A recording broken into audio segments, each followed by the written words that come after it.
Haya. Good after lunch.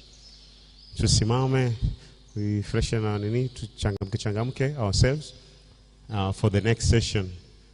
Ambayo ni session yetu ya mwisho. So tusimame, dada yetu Rose atatulead kwa wimbo moja, halafu tuendelee.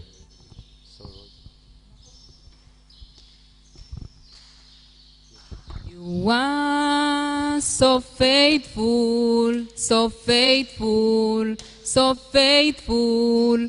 You are so faithful, so faithful unto me. You are so faithful, so faithful, so faithful. You are so faithful, so faithful unto me. That's why I praise you in the morning. That's why I praise you in the noontime. That's why I praise you in the evening. That's why I praise you all the time. Oh, that's why I praise you in the morning. That's why I praise you in the noontime. That's why I praise you in the evening. That's why I praise you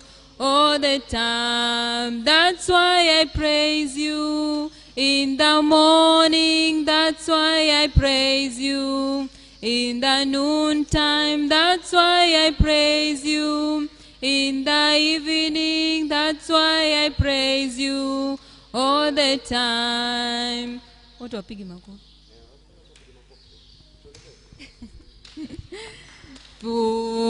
So faithful, you are so faithful, so faithful unto me. You are so faithful, so faithful, so faithful. You are so faithful, so faithful unto me. That's why I praise you in the morning. That's why I praise you in the noontime. That's why I praise you in the evening. That's why I praise you all the time. Makofi kwa Yesu.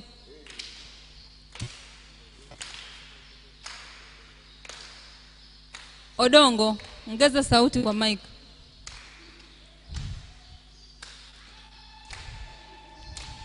Oh Yahweh, Yahweh, Yahweh, Yahweh, Yahweh, Yahweh, Yahweh, Yahweh, Yahweh, Yahweh, Yahweh, Yahweh, Yahweh, Yesu ni Bwana. Oh Yahweh, Yahweh, Yahweh, Yahweh, oh Yahweh, Yahweh, Yahweh, Yahweh, oh Yahweh, Yahweh, Yahweh, Yahweh, Yahweh, Yahweh, Yahweh,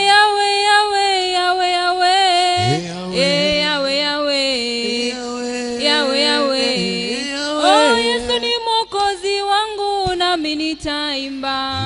Yesu ni Mwokozi wangu nami nitaimba. Imba, imba, imba. Imba, imba, imba. Imba, imba, imba. Imba, imba, imba. Oh Yahweh, Yahweh. Yahweh, Yahweh. Oh Yahweh, Yahweh. Yahweh, Yahweh. Oh Yesu ni Mwokozi wangu nami nitacheza. Yesu ni Mwokozi wangu nami nitacheza. Cheza, cheza, cheza. Cheza, cheza, cheza. Cheza, cheza, cheza. Cheza, cheza, cheza. Yahweh, Yahweh, Yahweh, Yahweh, Yahweh. Oh Yahweh, Yahweh. Yahweh, Yahweh. Oh Yesu ni Mwokozi wangu nami nitaruka. Yesu ni Mwokozi wangu nami nitaruka. Ruka, ruka, ruka. Ruka, ruka, ruka. Ruka, ruka, ruka. Ruka, ruka, ruka. Yahweh, Yahweh. Yahweh, Yahweh. Oh Yahweh, Yahweh. Yahweh, Yahweh. Yahweh, Yahweh. Yahweh, Yahweh. Yahweh, Yahweh. Yahweh, Yahweh. Let's appreciate Sister Rose. Thank you. We welcome Davis. Davis has a presentation with a friend, so that tupatie presentation alafu twende for the next session, the second session. So Davis, karibu sana. Let's appreciate Davis.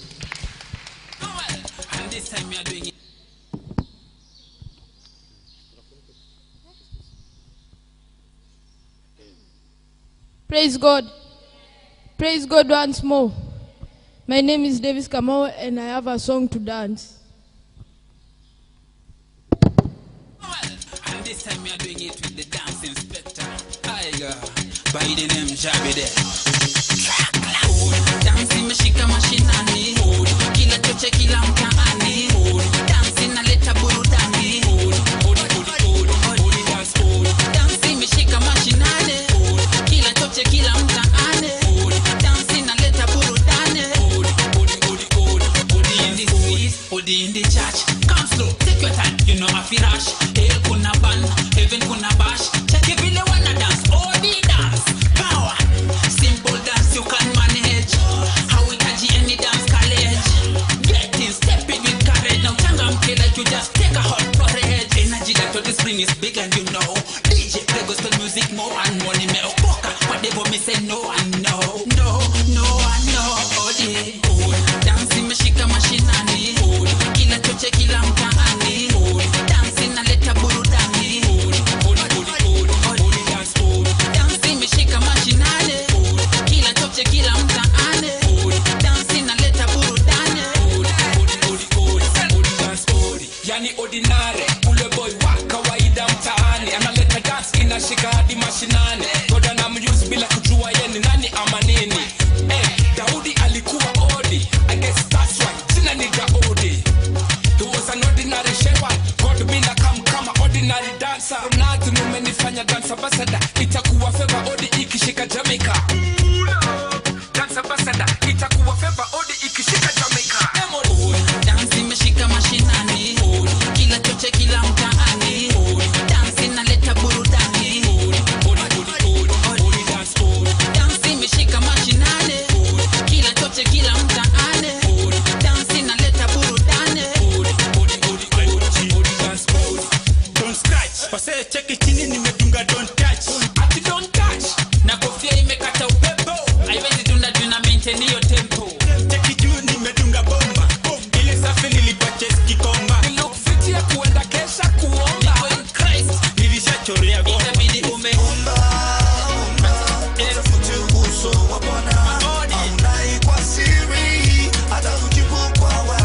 Kila mtu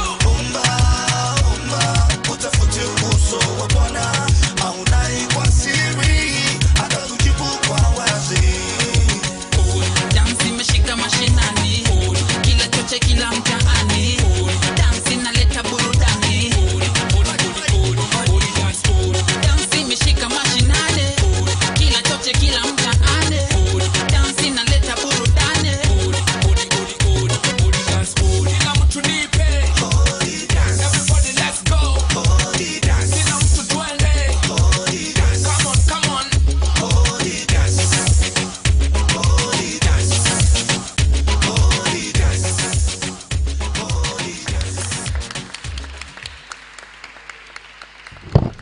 Thank you.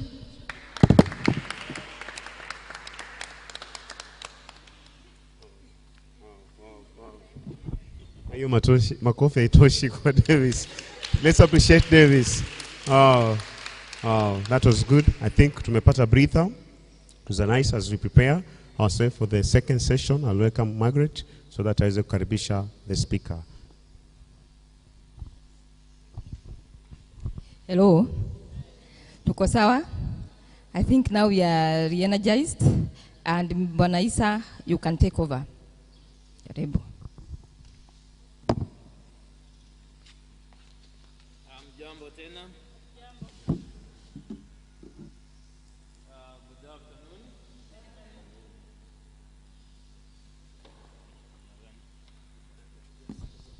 Let me use this one. Okay, thank you. I want to welcome you back as we wind up the session of the day. I think we covered something during the morning hours. And let me hear from you. Kama tunaweza kumbuka, we call it key learning points so that we see if we are together. Key learning points.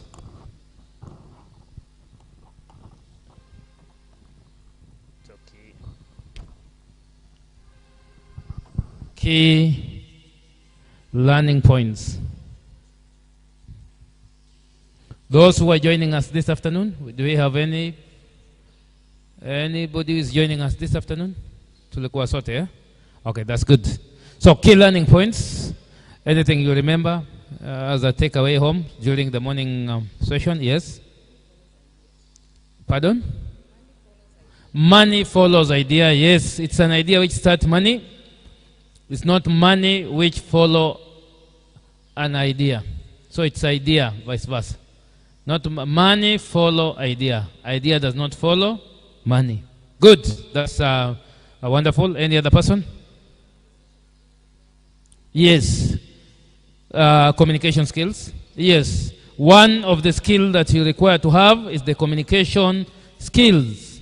Communication skills. It's very key. If you don't know how to communicate with the people, you don't know how to interact with the people, you'll get a hard time. You don't know how to fraternize, create friends, you will have a very, very hard time. Even in doing business, even in colleges, in school, communication is key. Know how to communicate with the people. Well, verbal and non-verbal. Any other thing? Take away home? Yes? Yes, breaking away the gender barriers. Wonderful. You should not forget about that. That's what we began with, breaking gender barriers. Yeah? We have broken the gender barriers. There's no existing of the barriers again. Zimetuweka minyororo for so long time. What a man can do, a woman can do much better. Others, in vitu ambao, the creation, construction of the mentality of people. No, a man cannot do this, a woman cannot do it, and you end up being impoverished. So break the gender barriers and free yourself so that you can do business. You can go anywhere. That is the message. A wonderful message, a very wonderful topic. Our people, unajua, in this world, there's no poor person. No. Poverty is mentality. It's mentality. If you say you are poor, you become poor. But one thing we know, as social students, that where you see people living, kiona mahali wanaishi, watu wanaishi mahali, hata ni kwa mlima, hata kwa mawe, know that those people are rich. That's why they are surviving there. There are some things which they lack. One, skills. Two, competence. They are not competent, they don't have skills, they don't have information. Labda wako kwa hizo mawe, na hizo mawe, si mawe inatengeneza kokoto. Na kokoto si watu wananunua ikitengeneza lami na barabara. So what is the problem with them? Why should they sell the stone? What they lack is the skills.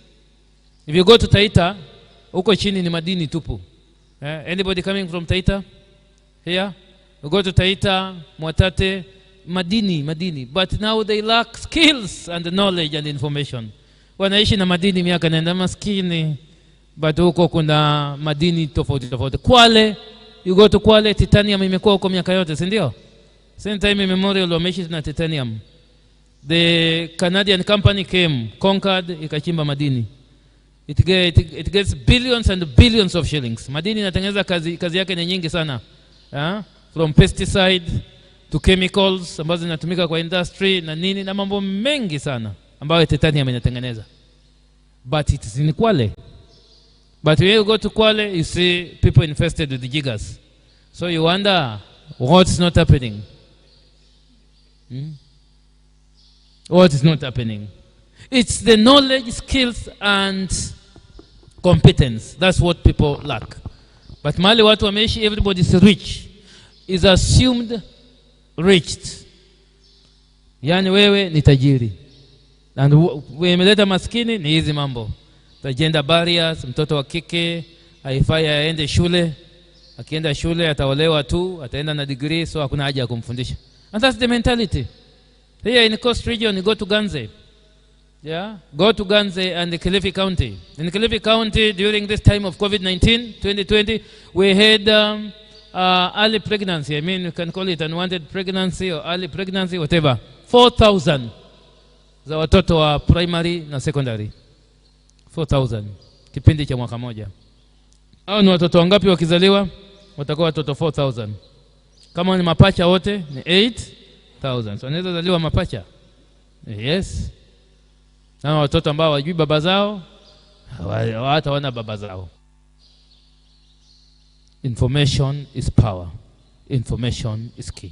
And that's why I may bring you back to the Bible. Buy the truth and do not sell it.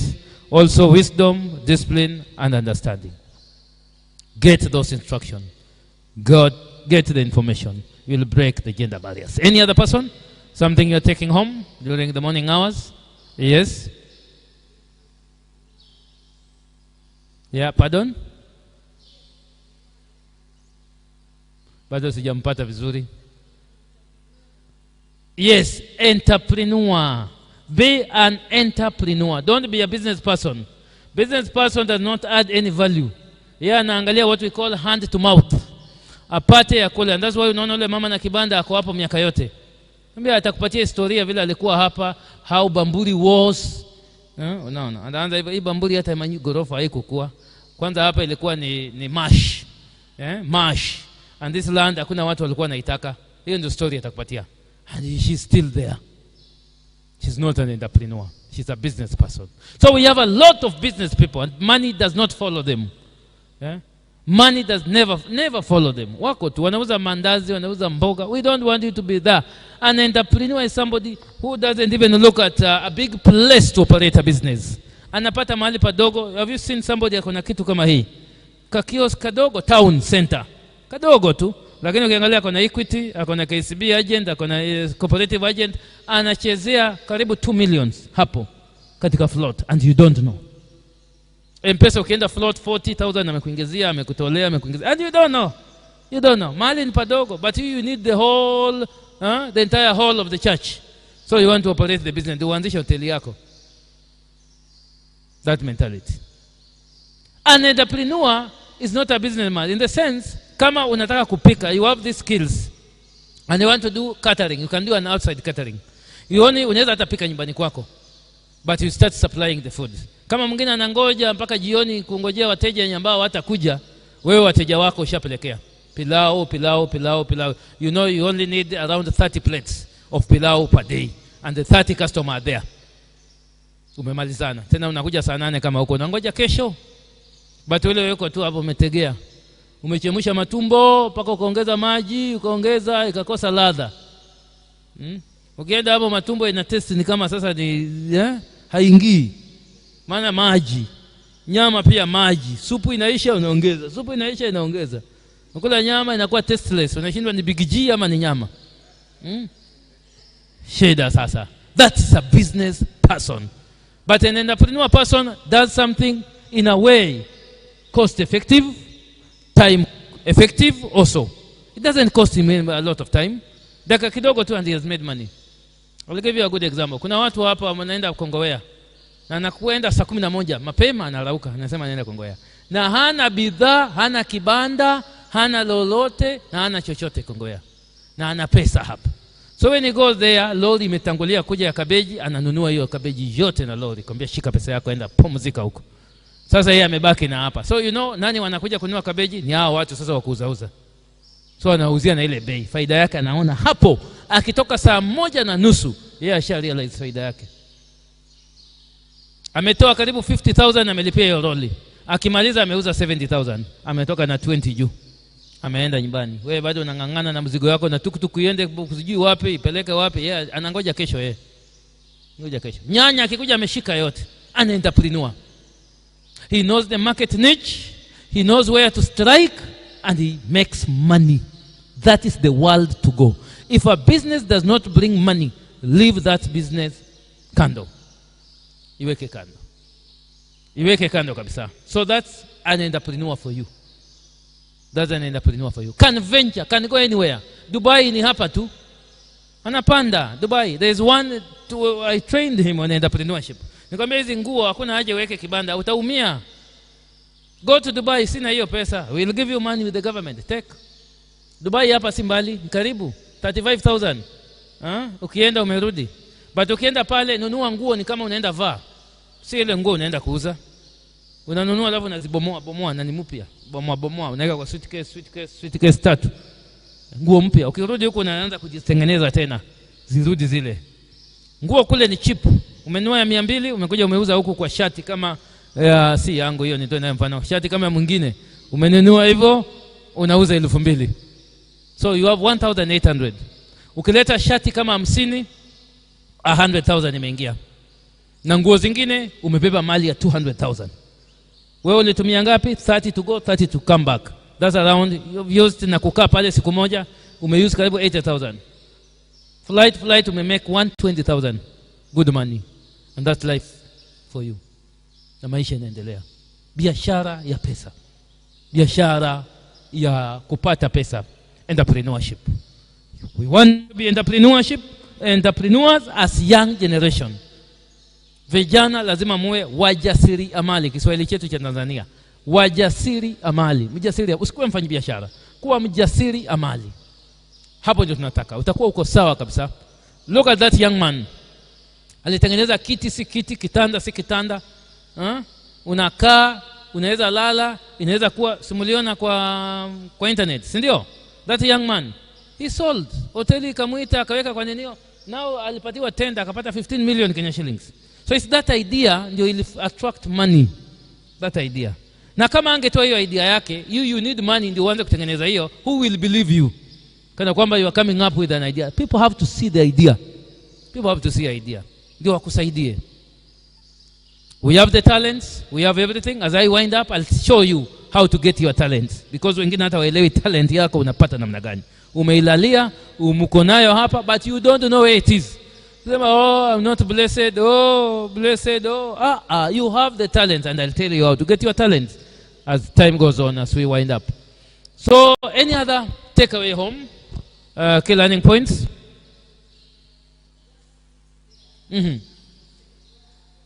Yes. Travel. Go. Search for ideas. Search for ideas. Ideas zinapatikana mahali kwingi. And to get ideas is simple. Kama umeshindwa kufanya biashara, sit down. Ask yourself this simple question. What is it that people cannot live without? Ni kama gani? Ni kitu gani hiyo watu hawezi kuishi bila? Food, this. Now you have the idea. So naona umeipata tu. So if people eat every day, now I have venturing into the business of food. Simple as that. Simple as that. Unajua hata sisi tunajisumbua bure. Kuna vitu vingine ambapo ukifanya hata watu wengi wafikiri mali watu wako. Number 1, unaenda unajifundisha kubake cake, kubake mikate, biskuti, sponge. Alafu unakuwa na oven yako moto kabisa, unaiweka pale mtaani. People like or love vitu hot. Wanapita pale, mpatie cake moto. Patia nini? Patia hiyo. Patia hiyo, patia. You sell within the neighborhood before ataitoke nje. You are getting money. Kuna mama amejiajiri kwa kubake cake tu na amekuwa international. Sasa anaongezea madoido tu na majina za watu kwa cake na birthday. Watu wanafanya birthday kufa kupona. He has orders mpaka ya December sahi. He has order. Number 1, tunarudi pale zile P. The product must be good. And then the services also has to be good. You are in business. Huyu amepata order ya birthday za watu ni kama kesho. Shule zikifunga keki, kanisa harusi keki. Kwa hivyo ameziandika tu. Keki moja 3,000 ikirudi chini kwa makilo. Kama una make kama 3,000 per day ni umebukiwa hiyo yote. How much money? Umeshinda ule mtu wako na matatu barabarani. You can make even 300,000, 400,000 kama uko hapa na keki tu.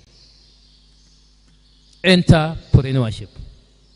Changing the mindset. So that the young generation, we have to find something to do. That mentality ya kuajiriwa tutoe.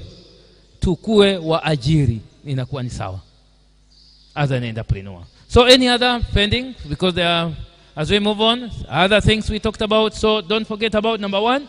We started with the issue of gender mainstreaming. Making you understand who you are so that we break the gender barriers. You free yourself, you free your mentality. Yeah, that ingrained attitude must be put in its place, so that unaweza fanya chochote ambayo mtu anafanya. There are only two works ambapo haiwezi futika: kuzaa na kuzalisha, God given. But anything that a person can do, you can do. Welding, unataka kufanya nini? Kama wewe ni mwanadada, fanya welding, paka rangi, you will suffer. Take a brush, wewe anza kupaka rangi. Vaa magwanda na hiyo apron, ingia ndani yake. Funika nywele yako, wacha urembo kwanza. Funika nywele yako kidogo. Weka miwani kubwa kubwa kwa uso kama torch. Wewe angalia, paka rangi. Toka hapo umeshuka na pesa yako. Wewe kuwa mrembo tena. Endelea na maisha. Maana utabaki umekuwa mrembo ama umekuwa kijana mtanashati na hakuna kazi unafanya. Hakuna kazi ya urembo na hakuna kazi ya utanashati. Kazi ni kazi. Unaweza fanya kazi yoyote. Now let us move quickly.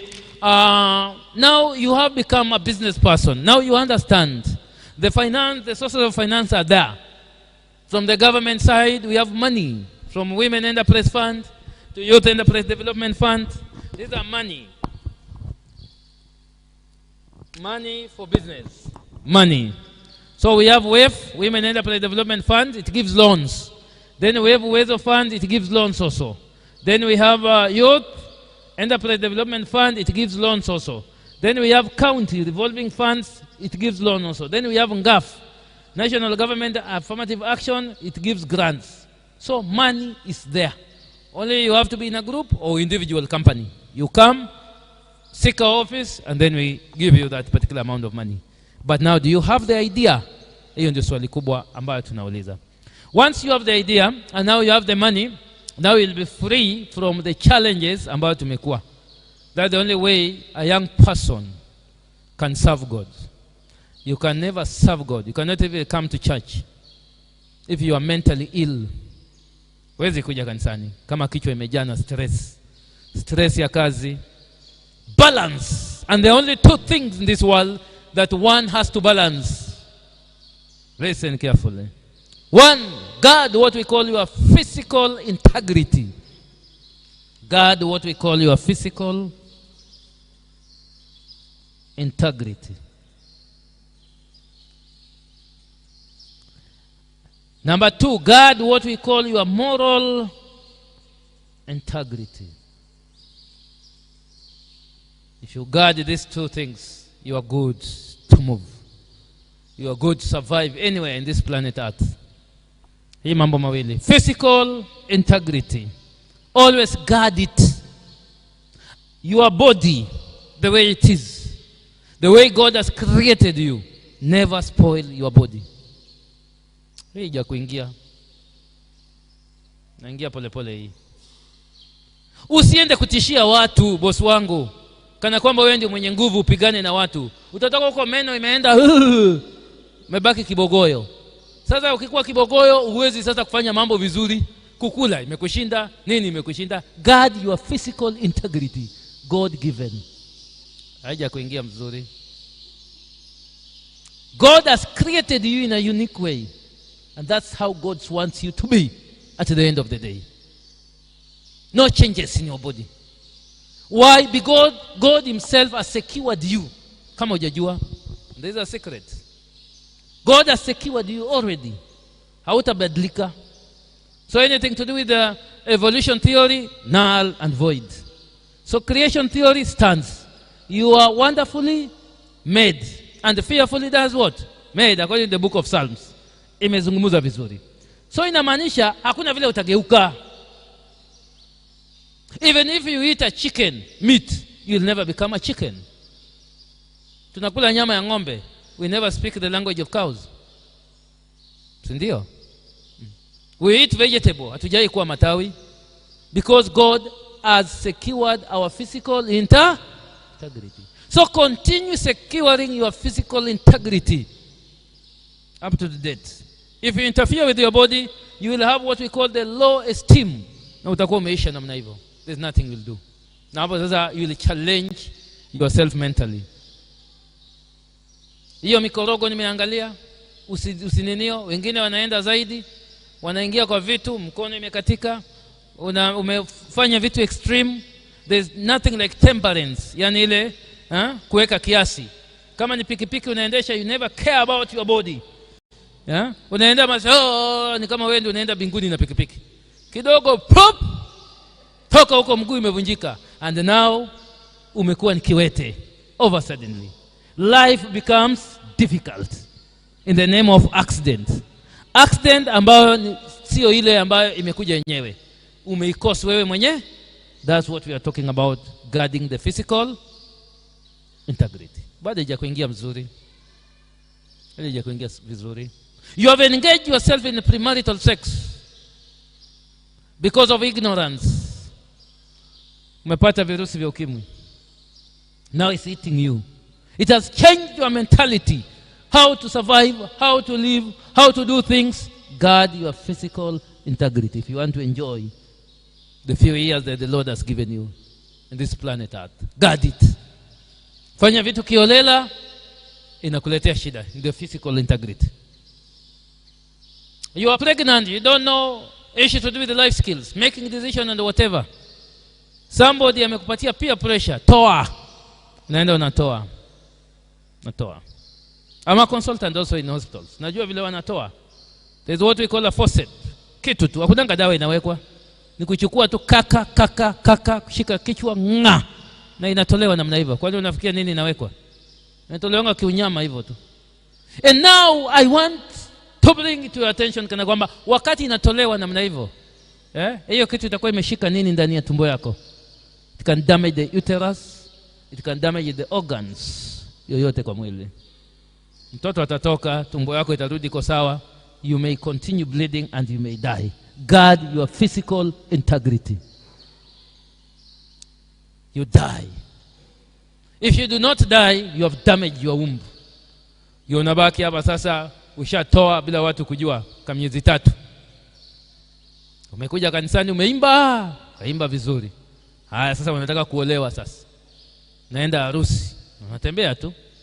I'm a good MC in weddings. I do MC in wedding. Ambia anaingia sasa bi harusi huyo sasa. Tumpokee kwa shangwe na vigelegele. Na msichana mlembwende na kijana mtanashati wamepatana leo. Ni raha si raha. Haya kanyaga pole. Toto si toto. Mambo mazuri na anakanyaga pole. Umeingia kwa ndoa yako. Umekuwa barren over suddenly because you did not guard your physical integrity. Your husband is waiting for a child, year in, year out. 7 years down the line, no. You console yourself in the Bible, the book of Psalms, chapter 127, verse 3. Sema nini? Mtoto is a gift from God. Kwa hivyo waje tungojee tu Mungu ataleta mtoto zawadi. The Bible inasema hivyo. Console. And you keep waiting. So you wonder what happened. You did not disclose to anybody. You did it in darkness. It comes to haunt you physically. Utaishi na amani katika ndoa yako. Because you did not guard your physical integrity. These are heavy words, youths. They are heavy words. Guard it in whatever level. Another thing to guard is the moral integrity. Your behavior. Your behavior will eat you. And if they eat you, people will not respect you. If your respect vanishes among the people, wewe umeisha namna hivyo. You will run. You may run even mad if people do not love you. Human beings are created to be loved. Simple as that. Now what brings that disconnection is the moral integrity. If you become immoral in the society, and people knows you very well you are immoral, you are kana kwamba it also affects your physical integrity. At the end of the day, you become sick. And that is the genesis of mental illness. Genesis of mental illness. Hii mambo mawili. Because now you can never interact with anybody in the face of the world. Ukitembea wewe unajiona tu mimi sasa sipendwi. Unatoroka. Ukiona kazini yako amenunua gari unawakashifu kweli kweli. You know, unawaambia hawa ni mashetani wameenda wana Illuminati hawa. Wamenunua gari namna gani hawa? Unaona? You become emotional because you did not do this. You did not guard yourself physically and morally. Maneno mazito kwa vijana. Maneno mazito. Maneno mazito kabisa. Ni mzaa ambao watu huwa wanafanya. We see it but we do not care. It will come haunt you. You have engaged yourself in premarital sex mapema. Your organs hazijatoshea, hazijafika kiwango yake. Umeanza at 14 you have started. You are destroying your organs. You will never sit in marriage. Anybody ameanza mapema, you are no marriage utakaa. And listen from me as an expert. Wameolewa hawa Kilifi wote and all the area Kwale. I've been there. Wanarudi nyumbani. Anaolewa early marriage lakini akifika 26 nyumbani. Kwao kwa mama yao. Ndoa tena ikai. Ndoa tena haina thamani. Because aliolewa kama organs zake haziko sawa. So always guard your physical integrity and your moral integrity for you to have a holistic life. And when I talk of holistic life, ndio hiyo nilikuwa nimezungumzia, you will balance the subconscious mind, and then you will balance the private domain, and then you will balance what we call the public domain. Public domain. Public domain, what you see will be good. Hata nikitembea nikienda nenio niko sawa. Najua wewe ni mtu, najua wewe. Unajua unafika wakati kuoni watu. Unaona mbuzi tu, wewe uko tu ulimwenguni wako tu. Unaona mambo sivyo. So you wonder what is happening. Watu wanaimba akili ilienda. Navyo umepata ugonjwa ambao unaita multi-personality disorder. And those are some of the mental illness that we'll be talking about. You are here but your mind iko huko Bamburi mwisho. Hauoni chochote. Mind yako ingine iko bara kama mna bara. Hauko hapa. Akili iko hivi tu. Mpaka unakaa kanisani unaanza kuona nyota tu. Na watu wako ndani ya kanisa. Watu wanaimba, wewe unasikia Lingala lakini wimbo ya Mungu inaimbwa. Unaona? Because you do not have this balance in your life. Listen very carefully. Public domain, if it balances with the private domain and the subconscious mind and the memory cortex, mambo inakuwa sawa. What I see outside here today, kama nimeona hapa, ni kitu mzuri. Ikiingia hapa, I'll have a good feelings when I get out of this compound. And then the same feeling will go into the subconscious mind. When I sleep during the night, kila kitu itakuwa nywe, hata ndoto yangu itakuwa mzuri. So ni kweli. But wewe umejiengage, number one, what corrupts the minds are the evil characters. Number one, the things that we are doing which are detestable even in the eyes of the Almighty God. Sin and also those kinds of evil characters. Watching pornographic pictures, they affect the mind. They affect the mind. Zikikuwa hapa katika public domain, that's what you see in the screen. And then they will go into the private domain. It will bring you a feeling which is not there. And then it will go direct into the subconscious mind. So what you think here, you'll think an evil thing at the end of the day. Hata ndoto yako itakuwa ndoto mbaya ukiota usiku. So you will not be alert. And we'll call you a sick person, an abnormal person. And that's how abnormality, people acquire abnormality. The level of abnormality becomes high. Unaambiwa vijana wanaitwa pale, vijana wagani? Kwani mimi ni vijana. Na umesahau wewe ni kijana tu. Naambia twende tufagia hapa, umekuwa na ukubwa wenye haiko. Over suddenly umekuwa Uhuru Kenyatta. Hata shida na wewe kijana si ni wa hapa tu, mbona sasa nakuwa mjeuri hivi? Unaona, hata kutumwa utaki. Even in your home, live alone in the church. Even in your home compound, mama yako unaanza kumrudisha vile unataka.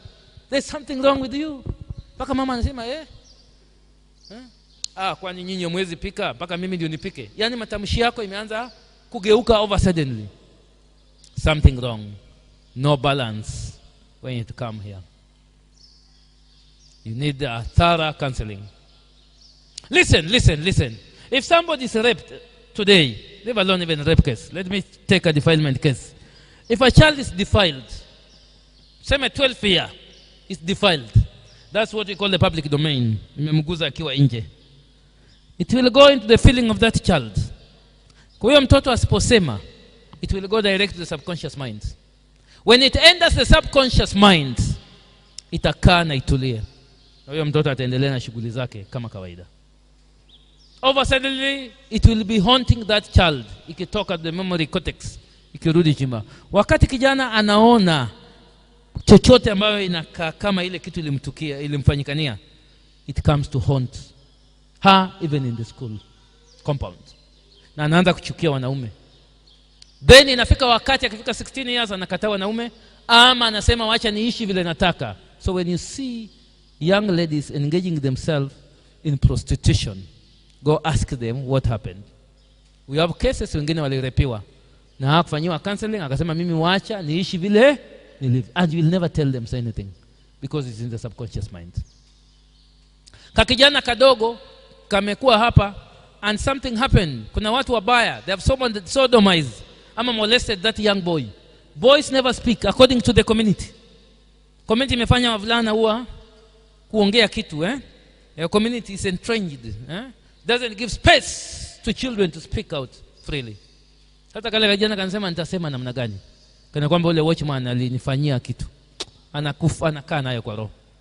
And over time unaona kana change. Kana kwa kapole na huzunika, being haunted through the subconscious mind. And then over suddenly akifika miaka 16 17 anaanza kuwa mtukutu. Tumebreed jambazi. Unaona mtu akichukua kisu akikata mtu, there is something haunting him. Hata akikata mtu he doesn't feel. That's what happens. He was molested when he was young. Ikamhonda ikaingia subconscious mind. No counseling. Haikutoa hizo maruwe na hizo vitu vyote katika akili yake, imerudi kuhonda huyo kijana. Atabeba hata bunduki hivi anakupiga nayo. He doesn't care. Because anasema no humanity. If they did to me, what they did to me. So hakuna hata mambo ya utu. Utu inatoka. Sasa ukitaka kutoa utu ya mtu ni vitendo kama hiyo. Monitor your children, your brothers closely. Kuna kitoto kalikuwa kanacheza mbio mbio kelele, kalikuwa mjanga. Over suddenly kamekuwa pole pole. Mama usiseme amekuwa mzuri, amekuwa mzuri. Si uzuri. Unaweza kuwa kuna kitu amefanyiwa. Enda ndani sana na uangalie mambo haya. So this has to balance in order for you to be a normal person. Guard your physical integrity and your moral integrity in realization of the holistic balance ambayo tunazungumzia. For you to live as a normal human being. If you live as an abnormal human being, you live with stress which will affect your mental health. It will affect your mental health. Now that's where we are going, the mental health. Maybe jamaa wangu pale, can you uniwekee mental health kidogo? Mental health. Or start with the drugs. We see what affect the mental health. Now start with the drugs. Mental health is the holistic way that your mental operates. The health of your mental. And as I said, it has to balance so that for you to become a normal man. But there are so many things.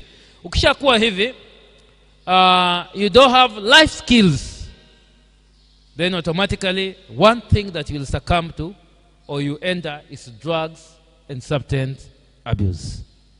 The drug is a menace. I'll just take you through drugs a little bit as we wind up, and then the mental health aspect, tutakuwa tumemaliza hii mambo. So drug, umeweka?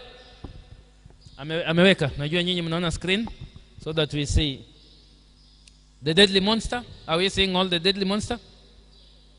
Hajaweka. Niweke hiyo ndio tuende kwa madawa so that tuone.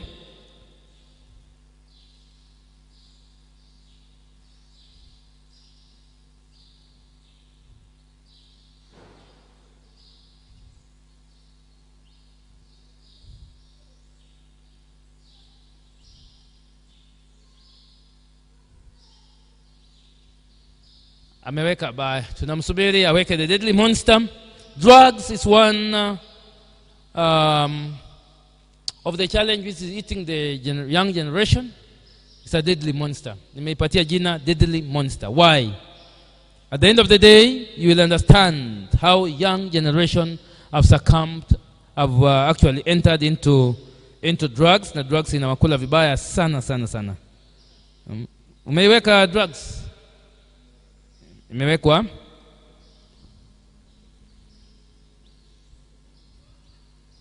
Kama ameweka tutaenda sote pamoja. Nimeita drug abuse a deadly monster. Drug abuse a deadly monster. It's one of the challenge which is facing the world today. Great people. I've gone to churches, schools, colleges with my presentation. It's one of itself, pure research, ambayo nimefanya mwenyewe, to bring out the picture of the drug so that people may understand it, either in a church, school, whatever, even the community. So continue. We'll take you through what is drug abuse, why people abuse drugs, and then types of consumed drugs. That will make us understand what a drug is. Continue the next slide. What is drug? Finya button ya kwanza itakunya nio. Just help me. Endelea tu kufinya hiyo button. Nimeweka in a way ukifinya inakuja moja. Sawa, good. So what is drug? Drug, we say something which has chemical that if you take, changes the way your organs operate. Changes the way your organs does work. For example, if the time for sleeping, you find yourself awake. If the time people should be awake, you find yourself sleeping. Does things opposite into your body. So continue. We see what makes people use drugs. Just continue. Nisaidie hapo mbio mbio tusonge. Continue. Ananisikia kweli? Oh, it's already. Sawa. Now, why people use drugs? Curiosity, number one. Curiosity. For the young people, we are always curious. We want to test. How does it look like? Kapombe yaka kanaonekana katamu. Kanakaa namna gani? Curiosity. Curiosity. You want to discover and copy either the elders or the people. The second one is boredom. If you feel boredom, unemployment. I've talked about unemployment. One of the reasons people abuse drugs is because they are unemployed. And that's why I started by talking about being entrepreneur. Do something. Kifanya kitu hautatumia madawa. You become unemployed in the house, you feel like just having a sip. And that's how people enter into drugs. Another one is peer pressure. We can involve ourselves into drugs through peer pressure. Influenced by friends when you need an identity because you have never discovered yourself. I started by life skills, making sure that you know who you are. We call self-awareness. If you do not know who you are, utajipata unatumia madawa. You also want to be accepted in the society, accepted by the friends, so you use it. Family breakdown. Yes, today we have domestic violence and many families have broken up. So you want to console yourself because your mother and your father broke up. You are living with a single mother, so you are consoling yourself. That's also another thing. Spiritual hunger, absence of God. You remember? I've brought it there also. You don't want to go to church. You don't subscribe to any faith. Kindly, as a young person, always be at the feet of Jesus. Be at the house of the Almighty God all the time. And serve God. Serve God diligently. That one will make you avoid using drugs. Ignorance, no information, misinformation. You ignore. Mnazi ni mzuri tu. Si mababu zetu walianza kunywa miaka nenda miaka rudi, kwani mimi iko nini? Ignore. We call it ignorance. Then availability and affordability of drugs. Like here, kuna college hapa, they called me. Wakaniambia I bring na card on board and now we are doing something because bus zimejaa hapa. Kama ni mahali zimejaa ni hapa Bamburi. Let me just tell you. Bamburi ziko. Yeah. Bamburi bwana iko. Ukienda hapa, ukienda hapa, ba everywhere. So that's availability. If it's just available here, what will make that young man or young lady not to use the drugs? Ataingia kunywe.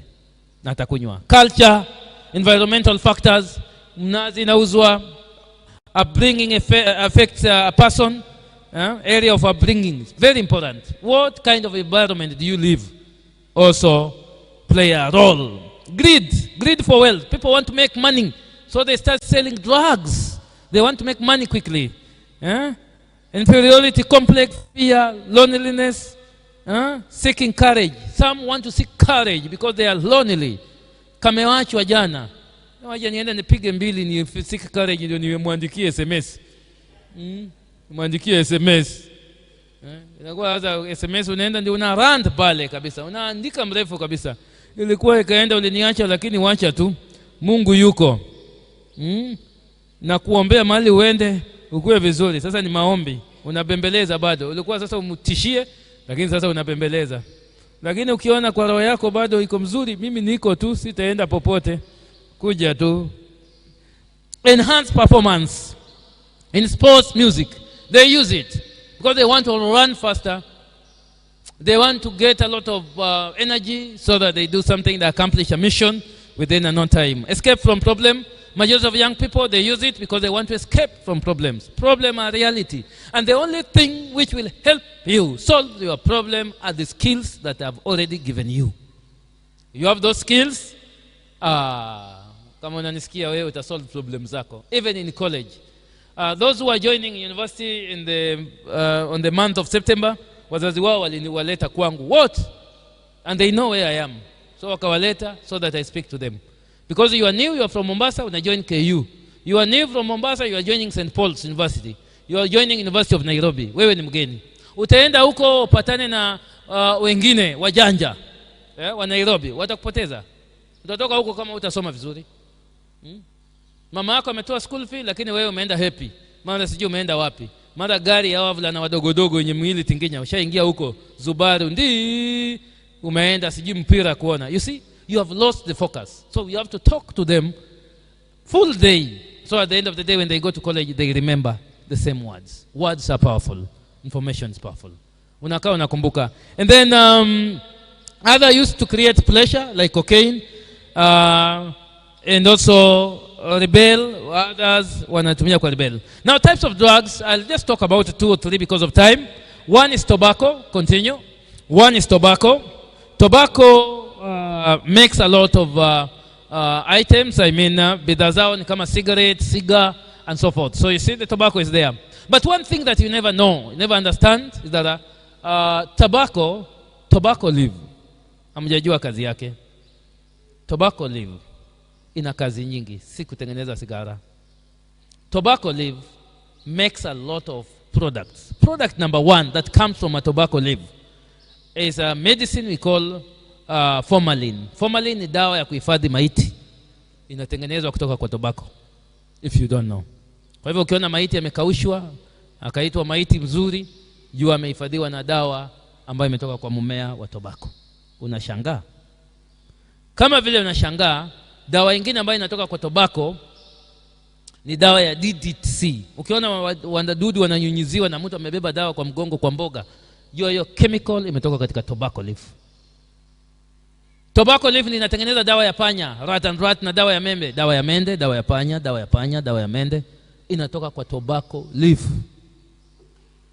Tobacco pia warembo hawakuachwa nyuma katika kutumia bidhaa ambayo inatoka kwa tobacco. Wao kusazwa na kuachwa nyuma. The ladies. Unaona ladies wanapaka cutex. So you see the cutex.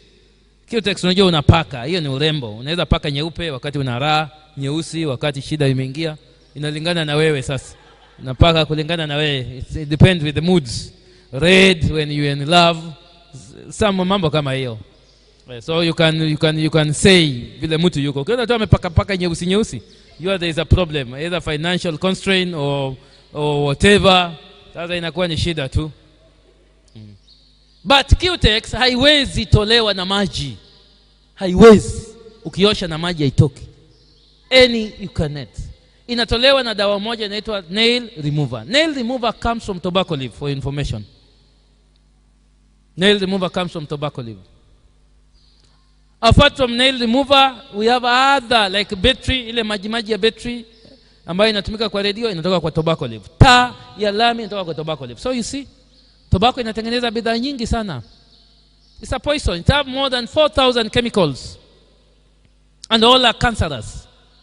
Na zile yenye imebaki inatengeneza sigara, inatengeneza siga, inatengeneza kuber. You do not need to smoke. Your body does not require cigarette.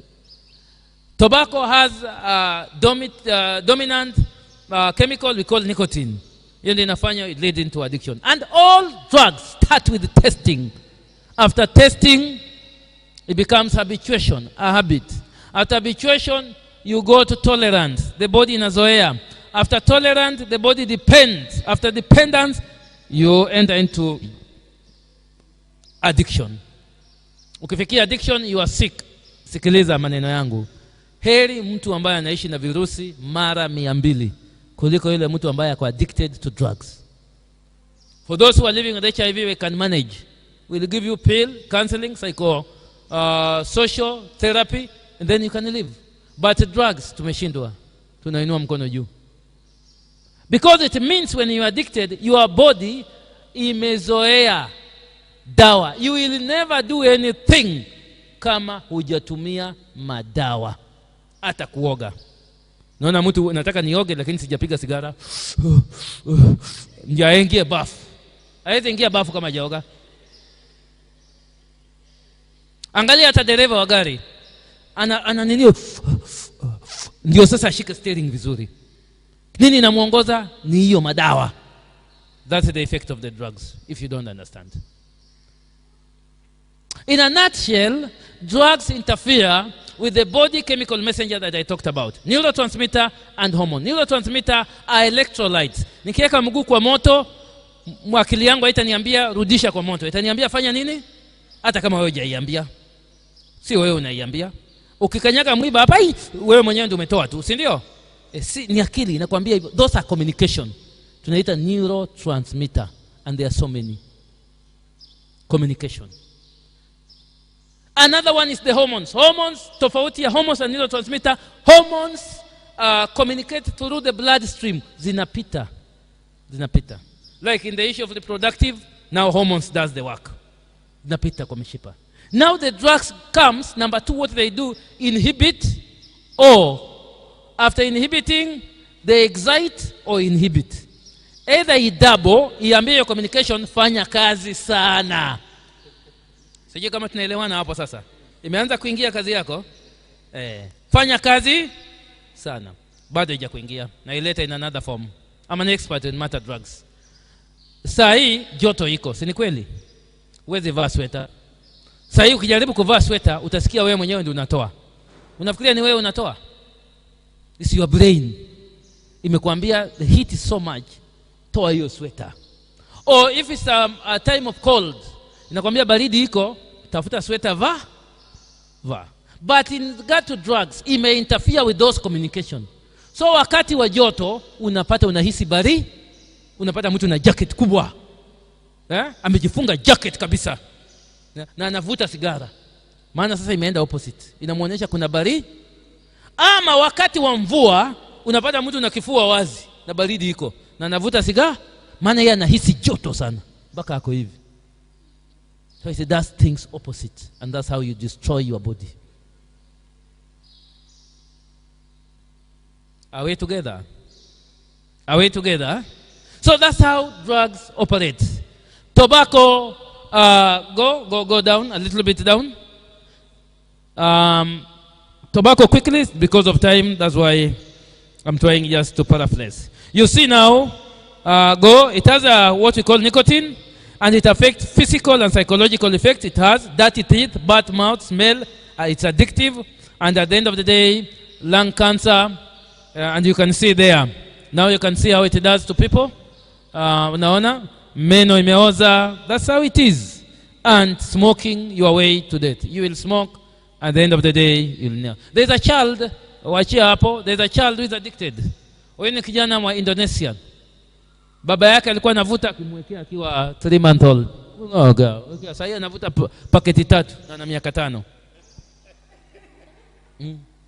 Ingia internet. Uliza tu internet kijana Indonesian smoker. Itakuletea hiyo picture and everything. So it is addictive. Addictive in the sense Indonesian boys who smoke 40 sticks a day taught by the father. Ndio kale hapo unakaona.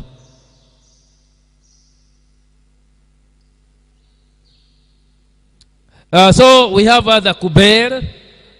Just move quickly because the same cigarette. Just move. That's kuber. Kuber is from cigar. Na pia vile vile its effect is one. Ni tu imewekwa marashi ya kusaidia.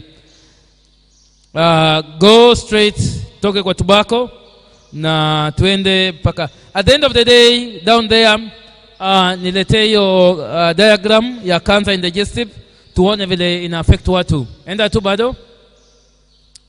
Just go down. There's a picture. There's a diagram. Alcohol. No. Rudi juu kidogo. Kuber effect juu kidogo. Juu tena. Mali tulitoka. Tuko pamoja. Mali tulitoka. Send button 2. Tena. Kuna picha. Kuna picha premature babies. I'm looking at it. Kama tulipita. This down before we go to alcohol. It's just near alcohol. Everybody chini kidogo. Zimeshikana na hiyo alcohol and effects of the alcohol. Anasonga kweli. Songa tu dadi. Songa wewe uko sawa. Umebarikiwa. Tena. Just move. There's a picture I want to show something. A drunkards. Tumeenda sana basi. Sije unaenda slide ukirukaruka. What is straight? Avoid it straight. So let us go back to alcohol and the Jew. Now alcohol is another set of drugs. Tobacco is under drugs we call stimulants. And stimulants we get tobacco, we get cat, which is mira, cocaine is there, tea, coffee, all those we call stimulants. Oh, amepata. Thank you. You see now, those are the premature baby. If you are a smoker, a chain smoker, at the end of the day, it will affect your reproductive organ. Na pia utazaa mtoto ambaye ni premature, hajatoshea miezi yake. Watoto wanazaliwa miezi 6, miezi 7, miezi 5. Ama mtoto akizaliwa kama miezi imefika, anakuwa kilo yake ni kidogo. Anatoka na kilo 1 ama kilo 2. So mtoto hakui na kwa stunted kuanzia kwa tumbo. So those are some of the effects ya hii madawa. Now move.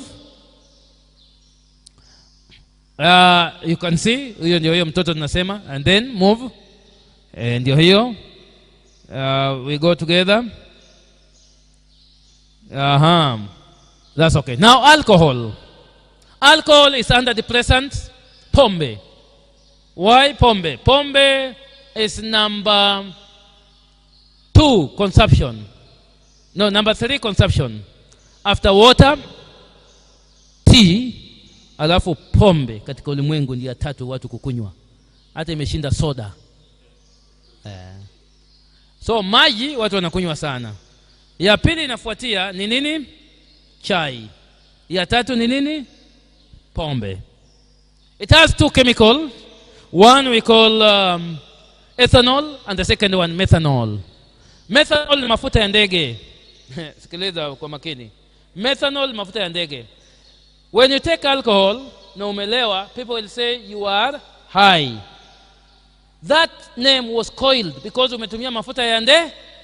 Wewe inafaa uendeshe ndege juu. And that's why you are looking for somewhere to step and you can't see. So wewe unatembea juu ya hewa tu. And at the end of the day you fall. Because umetumia mafuta ya ndege. You are high. I can see you are high. Inafaa fly. Should not be here. Methanol ndio sumu ambao unasikia watu wakikunywa macho inaenda. Because huwa macho ikienda inashika what we call the prefrontal lobe ya macho hapa. So inafikiria inataka kukupeperusha uende juu. Kumbe baadaye inafunga macho na unaenda hivyo. And you die. Some die, wengine wanabaki kipofu. But ethanol is the normal one. Most abused in Africa. Umeenda sana. Tukotoa hapa kwa alcohol kwanza juu. It's mostly abused in Africa and people use it in most cases. Pombe doesn't add any value in the body. No value whatsoever that it adds in the body. Alcohol through fermentation. Inafanywa fermentation ndio inakuwa. Hata mnazi inafuatia process ya fermentation. What is fermentation? It's the bacteria. It attracts the bacterial. Bacterial ni vijidudu ambazo ziko nje, zinaingia, zinajijenga pale, ndio inafanya inakuwa chachu. Ikikuwa chachu unakunywa. So whether it comes from fruits, whether it comes from flour, from rice, from whatever, pombe itatengenezwa kutoka wapi, but it attracts what we call bacteria infection. And that's what we call fermentation. It also alters the body organs. When you take alcohol, it doesn't add any value. And I'll ask a simple question. This is water. You have water. Hii ni maji, si ndio? Kwa nini hujaimaliza? Kwa nini hajamaliza hii? What is not happening? Kwa nini hajamaliza maji kadogo? Mbona hajamaliza? Let me hear from you. Kwa nini hajamaliza? Anybody with a clue? Hana kiu ama nini? Ameshiba. Good. Ameshiba. Shiba unaweza maliza. Na wewe? Anangojea kujue baadaye. Asante. Na kama ingekuwa ni pombe, angekuwa amekunywa chupa ngapi? Kama ni mlevi, tuseme yeye ni mlevi ndani ya kanisa. Kama angekuwa anakunywa pombe, angekuwa amekunywa chupa ngapi? Chupa nyingi, si ndio? Kwa nini pombe inaingia na maji imekataa kumaliza? Now that's the question. Why alcohol? Unasikia mtu amekunywa chupa 12, chupa 5, chupa 6, and all of them are liquid. Kwa nini ya pombe inaingia na maji haingii? Kwa nini maji usikunywe hata jagi 2? Ama thermos 3? Why is it? Now listen carefully. Water, the body requires water. Wakati unahisi kiu, the brain has clicked. Ikakuambia kana kwamba maji yamepungua, si yameisha. So wakati wote unahisi kiu, si ati maji yameisha kwa mwili, yamepungua at the reserve. Nisikilize vizuri. Maji ikipungua kwa mwili unakufa. Because your body is water, 80% of your body is water. So katika reserve ikipungua, unaambiwa hiyo ndio kiu. Then ukipata kiu, inakuambia ongezea. Ukiongezea ikifika optimum, ile level inatakikana, unakata kiu yako. Kwa hivyo wewe, kwa sababu hujakunywa, uko na reserve maji. On the other hand, alcohol is not required in the body. Alcohol is detected as poison, like any other poison. When you take alcohol, it's broken down in a process we call hydrogen by the liver. Inayeyushwa liver, kazi yake ni kuangalia toxic. Kwa wale walisoma biology, sumu. Inaiangalia sema hii ni sumu imeingia. Mara moja ni kuyeyushwa through the stomach mpaka kwa kidney. Chwap, mkojo. Ndio unaona wale ambao wanakunywa ni kubishana kwa choto. Mchoto. Hata ule wa mnazi unamwona tu anatoa ile mnazi. Ule wa nini wananio tu. Na that's why zikiingia zinatoka. Yanaweza kunywa chupa 1, 2, 3, 10. Now, while doing that, you are disturbing your body organ. Number 1, you are disturbing the liver. You get a disease we call liver cirrhosis. Number 2, the stomach membrane. You get a disease you'll burn your stomach membrane. And when you burn your stomach membrane, utapata vidonda. And those vidonda zinaweza result to peptic ulcer, which will attract what we call H. pylori bacteria, of which that H. pylori bacteria inaweza attract cancer of the stomach. Na unapata cancer of the stomach. Utakuwa unasumbua kidney kutoa saa yote, you have the kidney failure. And the kidney diseases can affect your kidney. Unaenda kwa kidney transplant. That's how we attract diseases using alcohol and all other beverage. They are not good in our body. The body does not require it. If so, the body kiitoa, kwa nini wewe utumie kila siku? Listen very carefully. While taking that, you will realize that those who are taking alcohol, they also take meat. Their food becomes meat alone. It's written in the Bible. Read the book of Proverbs chapter 23, verse 20. What does it say? Unajua maneno mengine iko kwa Biblia. Biblia ina maneno. Hata sisi tunatumia Biblia kukuletea information. There's no way we get the information from the Bible. Read it. 23:20, what does it say? What does the Bible say?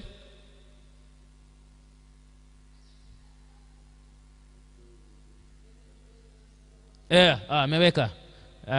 What does this? Somebody to read it for me. Do not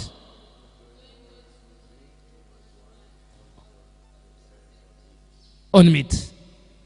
Usiwe miongoni mwao wanywao vileo, wao ambao hula nyama kwa pupa. So you see, alcohol and meat, the Bible imeweka pamoja. The Bible ilikuwa ishajua mlevi chakula yake ni, and you know the biological aspect of it is what? Once you take alcohol, it has interfered with the body chemical messenger na imeenda kuinhibit, imenyamazisha. Ikinyamazisha ile ya kuleta appetite kwa mdomo. Unajua appetite lazima unusie nini, sasa hiyo hakuna. So you don't feel anything. You never feel anything. So the only thing ni mafuta. Ukiona mafuta inakupendeza. Na people know them. Wakajua walevi wote, regardless you are rich or poor, ni nyama ndio chakula yako. Kama pesa yako ni kidogo, umekunywa pombe hivi hivi, wanakuwekea vichwa vya wanyama tofauti tofauti. Chemushwa. Kichwa ya nguruwe, kichwa ya kondoo na makamasi yake yote ndani huko. Mtu anaenda supu. Unaona hapo supu. Anakunywa supu na kichwa mahagarang. Wengine mtura. Si unajua mtura? And they know. Kuna mtura wengine safi, lakini kuna wengine paka itakufa hapa, lakini hakuna Mkenya mzuri wa kuzika paka. And I'm telling you, get it from me. Tutaruka hiyo paka tu hivyo. Nairuka tu. Hata umbwa ikifa, tutairuka mtaani tu. Na watu wa county wako wapi watoe hivi? Kuna mtu mmoja ataiona na ataibeba usiku kama uioni. Ataenda ichinje vizuri na kuiweka nyama ndani ya matumbo ya mtura mnganga. Wewe unaenda huko toka huko umevuta mashavu kweli kweli kula nyama. Walevi wanapitia mambo mabaya. Maana anajua walevi watakuja and atabeba hiyo mbwa, and I'm telling you. Na mbwa itapoa. Wewe mnaona zinazikwa wapi? Kuna mtu mzuri wa kuzika mbwa ikifa? Kwani binadamu ndio wote tunaona wanakufa peke yako, wanyama wakufi? Wanakufa kila siku. Wanafukua mpaka hata ile imezikwa. I'm telling you. Na ipoti ni mtura. Utajua namna gani wewe ni mlevi, akili haifanyi kazi, unakula. Hatari pombe. Now, for those who can afford that, they can afford that. The others, beer, nyama choma. Beer, nyama choma. Sumbuwa mnaona nyama choma inachomwa. And then over suddenly, utaona watu wameanza kuwa na vitambi. Listen very carefully. Kuna vitambi vya aina. Na kitambi ambacho kimechongeka, kitambi kimesimama, kitambi kinachungulia kikirudi. Zote ni vitambi tu, zote ni vitambi. But kitambi si utajiri. It's not about rich or being wealthy. Wenye vitambi ni wagonjwa wa hali ya maututi mbaya sana. Kwa sababu gani? Those are fat, accumulated fats. We call them bad fat cholesterol. Amekula nyama, and the only fat that cannot disappear ama itoke iyeyushwe ni mafuta ya nyama. Ikula vile ilivyo inaingia kwa tumbo, haiwezi toa. Sasa tumbo inakuwa hivyo. Those bad fat zinaleta magonjwa, and wao watu wako associated na magonjwa mbalimbali. One is stroke. What is stroke? Mishipa ya damu imekuwa na mafuta nyingi, hewa safi imekataa kupita na kupeleka damu katika ubongo yako. Your brain needs 12% of the blood every single second. Ikipungua hata 11% umepata stroke. 11% umepata stroke. Na nini inaleta hiyo? Mafuta kwa mwili. Hauko na afya, mental health. Ingine mafuta yamejaa. Moyo inajaribu kupiga, ipigi vizuri. Mafuta yaendi. Siku moja moyo wako utaenda nayo kwa gari yako. Unaendea kwa gari, moyo na and literally I've seen somebody ambaye ametoka airport. Kuna mmoja alitoka airport akakufa. Hapo ndio unaenda hivyo. Kuna mwingine nimeona ameingia America for the first time. Anaingia anashuka hivi ndio America. Anaenda akikufa kabisa. Magonjwa. Eating habit. Guard your physical integrity and your moral integrity. Don't forget about it. So alcohol at the end of the day brings so many diseases. One of the diseases that the alcohol brings is the cancer, as I have told. One of the diseases that cigarettes brings is the cancer of all. The cancer of the throat, the cancer of the lungs, the cancer of the liver, cancer of the stomach, smoking. The gangrene, cancer of the feet, mguu inaoza tu na mfupa inaweza baki, minofu hii inaweza kuanguka. So ikionekana inakatwa, and that's why you see some wanakatwa mikono huko, wanakatwa mikono huko. I'll bring some picture in this short video sometime when we come back again, God willing. So we move on. Let us get out of alcohol. We go to another drug because of time, so that we wind up. Go to miraa. Miraa, nisonge mpaka kwa miraa. We have cocaine, but I'll not take you through the cocaine because of time. Time is not on our side. And then I'll not take you through the caffeine. I'll take you through the heroin. Hebu nionyeshe heroin, opium. It's there. Heroin. Wachia hapo. This is another drug ambayo ndio mateja wanajibwenga hapa. It comes from a poppy plant. I'll show you that plant. Poppy plant inapandwa Afghanistan, Pakistan, India, and all those particular places. It is the gold of today. Unaona madawa ya kulevya hatuwezi pigana nayo leo mpaka kesho. Imetushinda. Hata uniambia tupigane nayo. What we only do, we come to churches like the way you were seated. We do what we call prevention. Give you the right information so that you choose from that particular information. Lakini kupigana na mabwenyenye, hata mimi Isa naogopa. Watanipeleka mbio mbio. Naogopa pia mimi. Unaona hii bag? Heroin from the poppy plant extracted the juice which is white, then hiyo inakuwa tapped, inakuwa dried, alafu inasiagwa, inakuwa kama sukari, brown sugar. So it can either unaweza kuiramba ama uweke na maji, uchukue syringe, ujidunge utumia. Kigramu moja heroin, chukua ukucha wako, tupa kwa chini. Hiyo ndio gramu moja. It's 2,000 Kenya shillings. Now nikibeba hii bag unaona hapa, naweza nabeba kilo 20. Kilo 20 nikibeba kwa hii bag nina 40 million Kenya shillings. Kwa hivyo natembea na 40 shillings. Unaona mtu anatafuta bila atapita nayo airport, akwe na 40 million. It's a lucrative business ya mabwenyenye, hatuwezani nayo. Sasa waje wafanya biashara yao, hakuna kitu tutafanya. It's a well connected. Ukisema tu unanyongwa kesho. So as Nakada, I came up with an idea. It's only to give people right information, so that uone ubaya wake uingie. Hii ndio maunga. Piga hatua twende. Yes. So cocaine or heroin comes from a poppy plant. It's very much addictive. Tusonge mbele. Kuna picha hapo, ndio hiyo. Unaona maua? Unaona that is the pod. Hiyo ndio heroin. That's the pod ambayo inakuwa extracted. Hiyo juice inatoka hapo ndani, alafu inakuwa. Iko Afghanistan, unaona inapandwa. Wao unafikiria vita hivi wa Amerika na nani wanapigana, unafikiria wanapigania nini? Si ni madawa hii tu. Ama unafikiria huko kwa mawe ya Amerika inatafuta nini? Hata Kenya tukianza kupanda hiyo tu watakuja. Hii dawa si mchezo. And by the way, mnajua hii dawa kazi yake si ati kutumiwa vibaya. Hii ndio dawa zinafanya kazi kwa surgery. Hii ndio dawa zinatengenezwa. Mama akienda kujifungua siku hizi unadungwa sindano, inatoka kwa hii dawa. Inatengeneza dawa 4. Dawa ya kwanza heroin, morphine, codeine, na inatengeneza dawa nyingine inaitwa tabin. 4 medicine. Na kuna zingine sana tena class zingine za hizo when they are synthetic na kuongezewa. Dawa ya codeine ndio dawa ya kikohozi, inatoka hapa. Unameza pamoja inakwambia tuliza, kama vile hii inatuliza.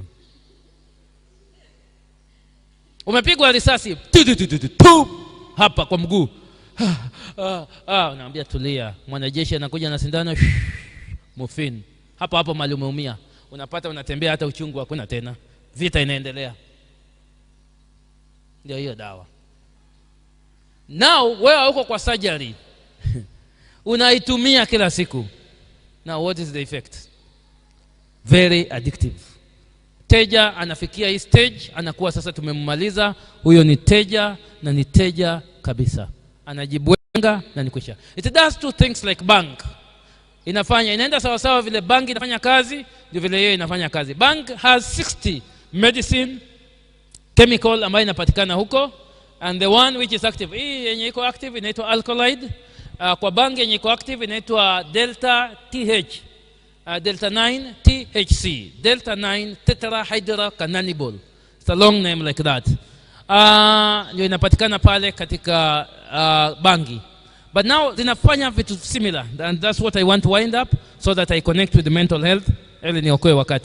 What does it do? One, it does what we call illusion. Kishafikia addiction ya bangi na heroin inaleta kitu inaitwa illusion. What is illusion? Illusion is mistaken identity.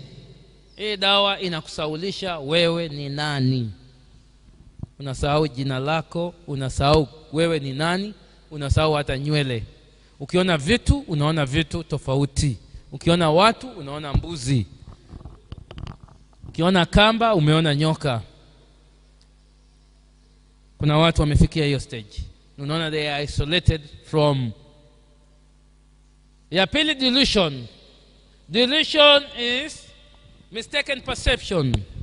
It alters the senses. We have 5 senses: touch, hearing, seeing, smelling, and tasting.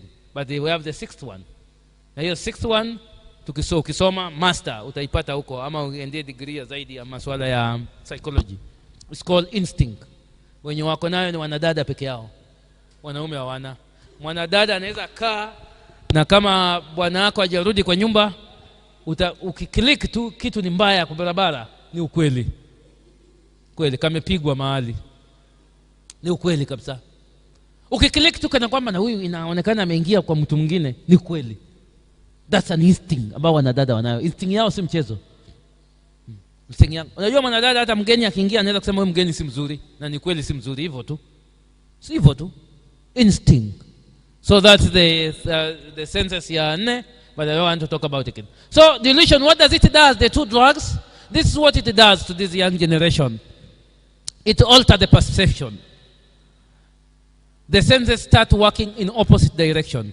Instead of listening to music, you start smelling music. Muziki inahisi vizuri sana.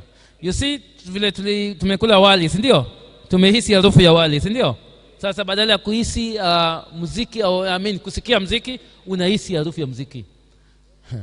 Baada ya kuingia. Hawa watu wa bodaboda, not bodaboda, these people of matatu, they love loud music, isn't it? They never listen to that loud music. They never hear the music. They always feel how that music smells. So the louder it is, the sweet it is. Kwambia mama, upunguza mziki, wewe ungepanda yako. Because she's feeling, or he's feeling the smell. And it's associated with those people ambao wanaitwa the Rastafari. Madawa hii. Like bank, they call it holy weed. Because when they smoke it, they feel good. Najua hii mambo ni ngumu. One thing that you doesn't know kana kwamba drugs brings what we call a reward in the brain. A feeling that there's no any other feeling in the world kama hiyo. Bangi. Ingia kwa bangi upate hiyo feeling, utawacha. Ingia kwa cocaine upate hiyo feeling, utawacha. You will never. Because even hata kama ni kuoa, unaona hiyo hata si kitu ya maana. Kama ni kwenda mbinguni, ulienda kitambo. Mtu anakuambia ati mambo ya mbinguni. You went. Hata Mungu ulimuona. Sasa unashindwa wewe ni Mungu gani wewe unaniambia?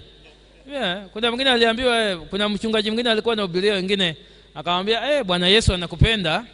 Anakupenda sama. Akamwambia nyewe huyo jamaa tulipendana na yeye sana siku nyingine. Na alienda wapi? Maana alikuwa hapa mtaani siku moja nikamuona, lakini yani akili haiko. Haingii mambo ya mahubiri yako. It will never. The same drugs the genesis ya kuambia kufanya watu kuingia katika Illuminati, kuingia katika mambo mengine tofauti under the influence of drugs. And I'm telling you, utafanya chochote ambacho sicho. Drugs si mchezo. Drugs si mchezo. So delusion, perception like that. And then the last it brings what we call hallucination. Na ukifikia hapa umekuwa chizi kupindukia, kwa sababu sasa wewe hauko kwa hiyo ulimwengu. You are living in utopia or imagination or fantasy. Ulijenga kitambo, ulienda shule kitambo. You can even stand to this compound useme hii ni nyumba yangu hii. Nataka kuona watu hapa. Umesikia vile nimekuambia? Kesho nisiwapate hapa. This is my house. Yani uko sawa. Uko sawa. Ukikuwa hapa, sasa you have lost it. Even rehabilitation is so hard for the drug addict. And I'm talking to the youth. Kenya ilikuwa na 2 tu, Port Reitz Chizi na Mathare Mental Unit. Sasa ndio county tumekuja imeanza kuweka rehabilitation ya kubahatisha. Doesn't work. Hata hiyo haitafanya chochote. There's a time Joho akaambia those who are under the influence of drugs walete Coast General Hospital, wakaletwa. Wakajitokeza. Sometime when I go, and today I'm very much sensitive. Nikienda Kilifi nilienda nikafundisha, was given a podium na vijana walikuwa wengi sana, ilikuwa open forum. Vijana kama 3,000 hivi. So as I was doing presentation, nikaona vijana baadaye nikimaliza wamenikujia hivi. Maunga. Wametoka pale wakaniambia, wewe ndio umetujua. You feel the way we feel. Hivyo. Nataka niwache. Niende wapi? Nilibaki hata niwapeleke wapi? Sijui pia mimi. Vijana wengi kama 30. So hakuna, and I'm telling you there's nothing we can do. We have lost to them. Even the government will itakudanganya. Kana kwamba itawasaidia. Because wamefikia sasa addiction. If kufikia hapa ni addiction. Na addiction we only have one stage we call withdrawal syndrome.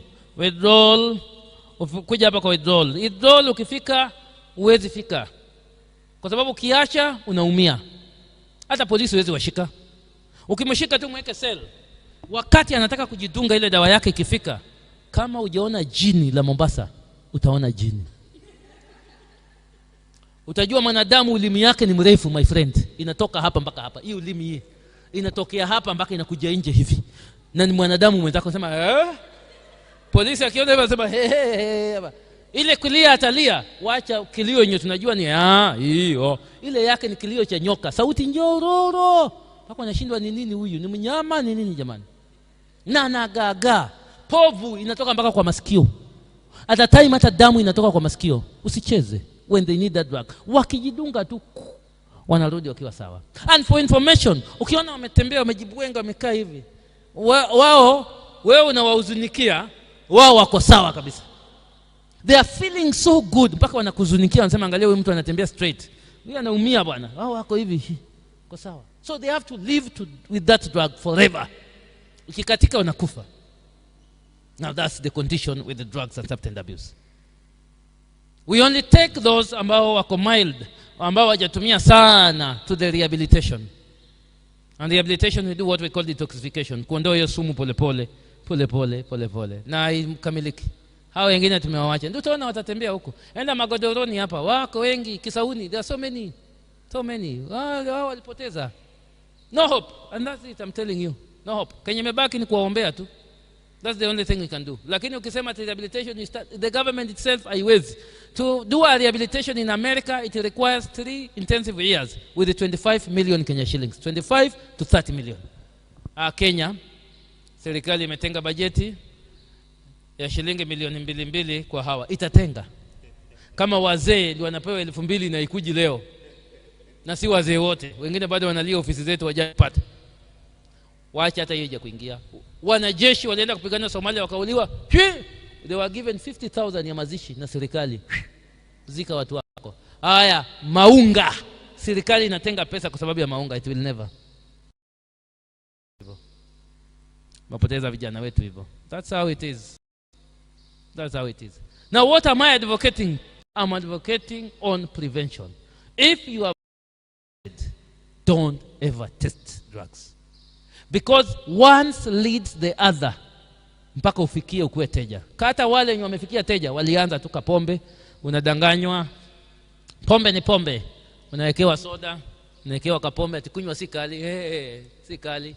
The same pombe ambayo umeweka kwa soda, it will enter the same bloodstream kama ya ule alitumia huko. So it's the same thing.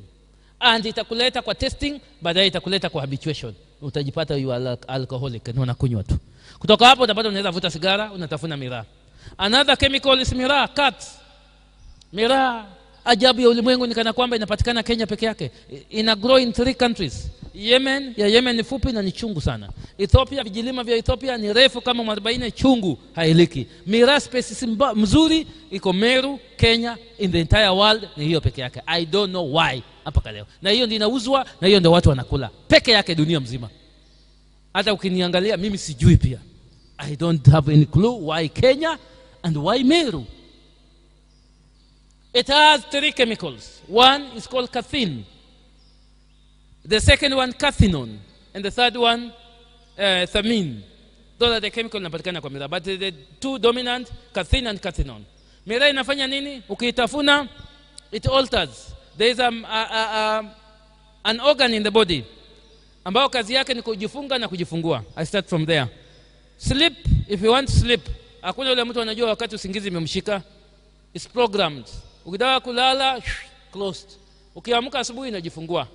That's how God has programmed you. Unaona hata usingizi kikushika ujui ni saa ngapi. Leo hata ujiulize hutajua. Na hata ukiamka ni kustuka tu. Na ukaamka, si ni kweli? Huwa unanga break ya kuanza kuamka tunaanza baka diabuke. Because pia inajifungua. Inaitwa anterior commissure. When you study what we call endocrine system, anterior commissure. So apart from that, now what does the chemical does? It goes and holds itself to the receptor ya anterior commissure. Inashika hapo. So inaipanua, inakuwa sasa imeamuka. Unaona mtafunaji miraa hata lala, si ati yeye ndiye hataki kulala. Amezuiliwa kulala. Ameambiwa sasa hii itakuwa imefunguka. Unaona amekudua macho. Kudua macho. But one thing that he doesn't know is one. Person has to sleep 8 hours to 9 hours. Jaribu kulala. Kama huwa ulali hapa 8 hours to 9 hours, ni hatari. That's the normal way of sleeping. And it's healthy.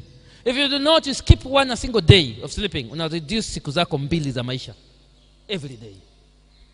Kwa hivyo unaona mtafunaji miraa who is addicted, utampata ako na 26 years, but anakaa kama mtu wa 70 years. There's nothing he can do. Ameharibu maisha yake hivyo tu. Simple as that. Oh, kazi wa pwani, hawatupewi kazi, njooni. Niliwaita barabarani, nataka kazi tu, ingia. Waliacha hata mshahara. Hawana nguvu tena. So wengine ndio watakuja wafanye hiyo kazi. You see? Apart from that, sleeping habit ambayo ina change, miraa pia inafanya nini? Inaenda ina destroy the reproductive organs, the reproductive health. Reproduction yako inakuwa mbaya. Ya kwanza tuende pale kwa hormones na tuende kwa neurotransmitter. It inhibit. So yai yako unaenda early menopause kama wewe ni mwanadada. You are 29, hakuna. Ili interfere na mayai yako, hakuna mayai tena. And a normal lady, average lady, anazaliwa na mayai 2 million, not 2 million, 3 millions. Ambayo an average lady. Na zitakuwa zina shed off in what we call menstruation cycle, mpaka ufikie menopause. Now 3 million equivalent kwa watoto 3,000,000. Kama una bahati. Lakini was na shed off. That's a normal way of life. But now ikikuja ina inhibit, inaizuia, ama ina destroy hiyo channel na hiyo nini. Sasa mayai yako inatoka, inapotea. Mwanaume inaleta ugonjwa unaitwa spermatorea. In a layman language, diarrhea of sperms. Ukitoka inaanguka tu. Enda pale Changame, kuna Wasomali ambao wamekula, inatoka tu. Kama maji, inatoka. Ukibahatika kuzalisha, unazaa mtoto bonzo. Mtoto bonzo ni aina gani? Mtoto ambaye ana maruerue. Maruerue ni nini? Ni mtoto ambaye ukimtuma kwa duka, dadi, enda ununue sabuni asubuhi. Amerudi amebeba mkate. Wanamuuliza kwa nini umenunua mkate? Anakuambia mama umesahau. Watu wanakula mkate asubuhi, huwa wakule sabuni asubuhi. Ikanagi ndio. Mtoto ashiki lolote kwa shule. Ubao ni moja, ni nini moja, asiki hata siari pekee anaanguka. So what is happening? Amebeba maruerue ya kutoka kule. Effects za miraa. So what are we supposed to do? We have to guard our physical aspect and our mental aspect and our moral aspect in order for us to be good. As I wind up with the drugs, another thing that you should guard is the issue to do with HIV. 1.6 people, 6 million of people are living with the virus. Youth are not exempted.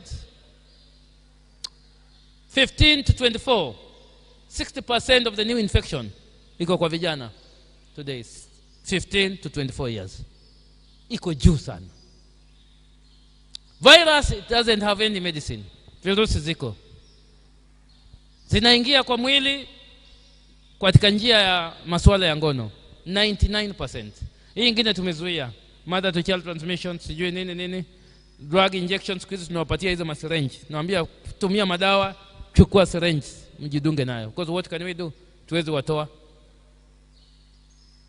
It only live in blood, semen na breast milk. Very tiny indeed. Mambo ya madawa ya kwa nini virusi vya ukimwi. Now with the same issue, kirusi kishaingia kwa mwili kinachukua only 3 months ndio mwili igundue. Kirusi kimekaa namna hivi kama ngumi, and now it only target a particular cell.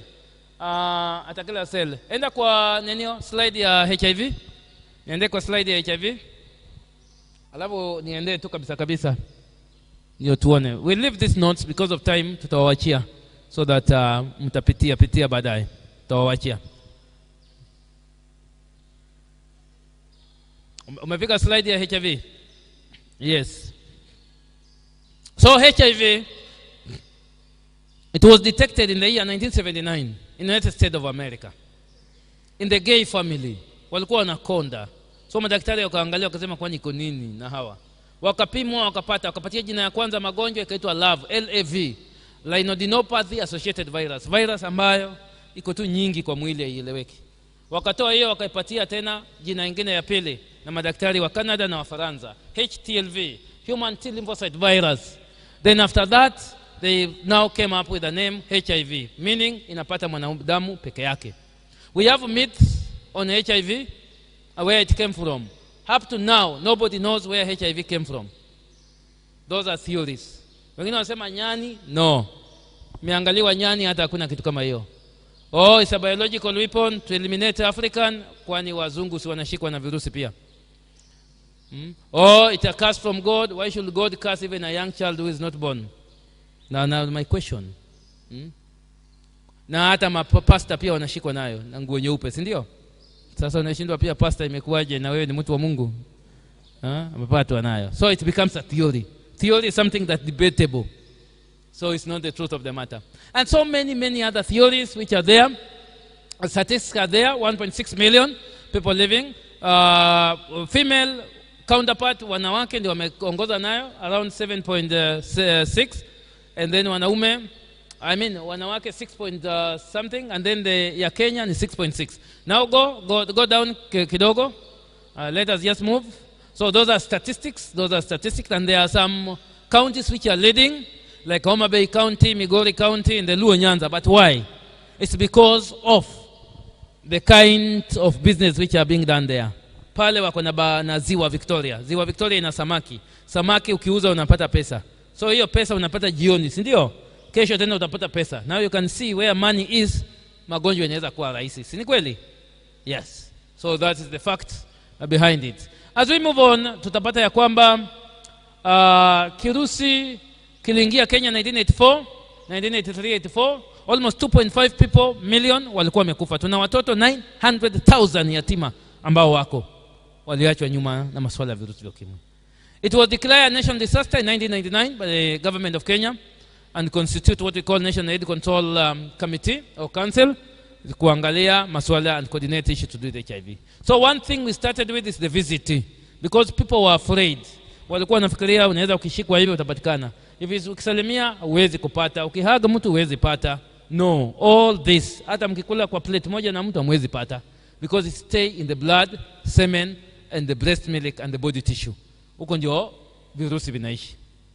Now, when the government started the VCT, this is voluntary counseling and testing. Wengine waliogopa. There were a lot of fear and anger, and after that watu wakaanza kuzoea.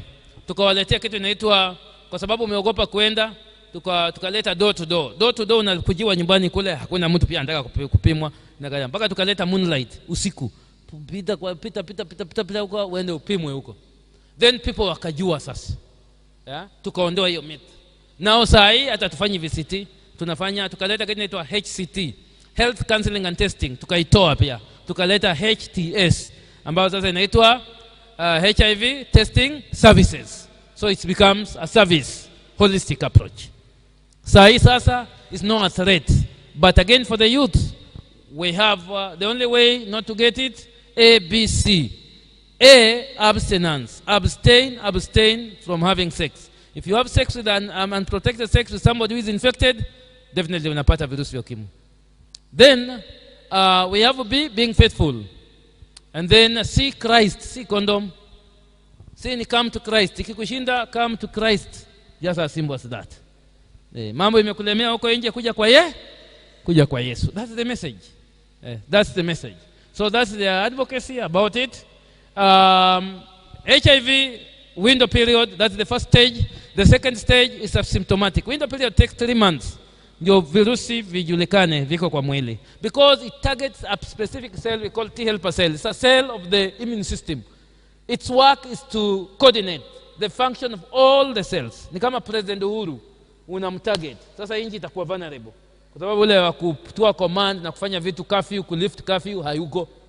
So watu wanabaki wameshangaa inji iko namna gani. So when the body becomes vulnerable, diseases. We have opportunistic diseases ambazo ziko kwa mwili yako hata sahi. Number 1, TB. You have a bacteria we call microavian bacteria that causes TB. Iko kwa liver yako, attached at your liver, very dormant. Wakati your immune system comes down, TB imemvuka. Tunaona 70% ya cases ya watu wako na HIV, TB inakuwa number 1 because everybody has a TB. Hata mimi ninayo mali nasimama hapa. Hata wewe ndugu yangu una TB. And because your immune system is high, it will never harm you. It becomes harmless. Another opportunistic infection is malaria and other diseases, diarrhea and whatever. Hizo zinategea tu wakati kinga ya mwili, wanajeshi wako kwa mwili, alafu wanaingia ndani. It's quite interesting topic. It's just because of time. But very, very interesting for you to understand and to know. Then you come to asymptomatic. This is where people are deluded. Hapa ndio watu wengi wanadanganywa. Ulipata virusi miaka 10 iliyopita. You don't know up to date. Because your immune system is so strong. Na imeishi na wewe. Na hujawahi pimwa. Sema tu nika mzuri. Siku naenda kupimwa tu. Ndio unaambiwa uko na virusi. Wapi? Nilipatikana na wapi? You never think. Asymptomatic stage. Can take 1 to 20 years living with the virus without you knowing. Then inapigana nini? When in that stage, it means that now the body imetoa what we call the antibodies kwa wingi. The antibodies ni wanajeshi. Pa napigana virusi. Now the viral load inarudi nyuma. Alafu sasa wewe unakuwa na afya mzuri unaendelea. But one thing, majeshi wanachoka kwa mwili. The virus inasimama inakuja. When I enter into a stage we call symptomatic. Now you have signs and symptoms of the virus. After symptomatic, then you go to a full-blown AIDS. That's another stage.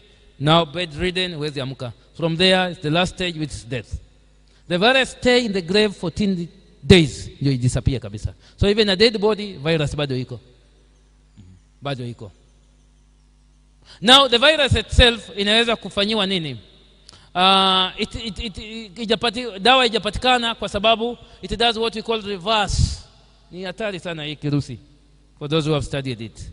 Inachukua reverse. Unaona ndugu yangu amevaa red na Emirates. So I have to copy. I have to mimic. I am the virus. Huyu ni T helper cell. Sasa mimi na huyu ndio mwanajeshi ambaye anafaa nitoe aniangamize. But I mimic him. Sasa pia mimi nakaa red, nakaa hivyo vile niko. Then tunakutana in a reverse way. Tukishakutana we join together. Instead of the T helper cell or the cell killing the virus, then wanazaana. Cell ina release DNA na ina release RNA. They integrate and then wanazaa. So that cell will be destroyed. We call it the CD4 cell or the T helper cell. CD4 stands for cluster differentiation cell.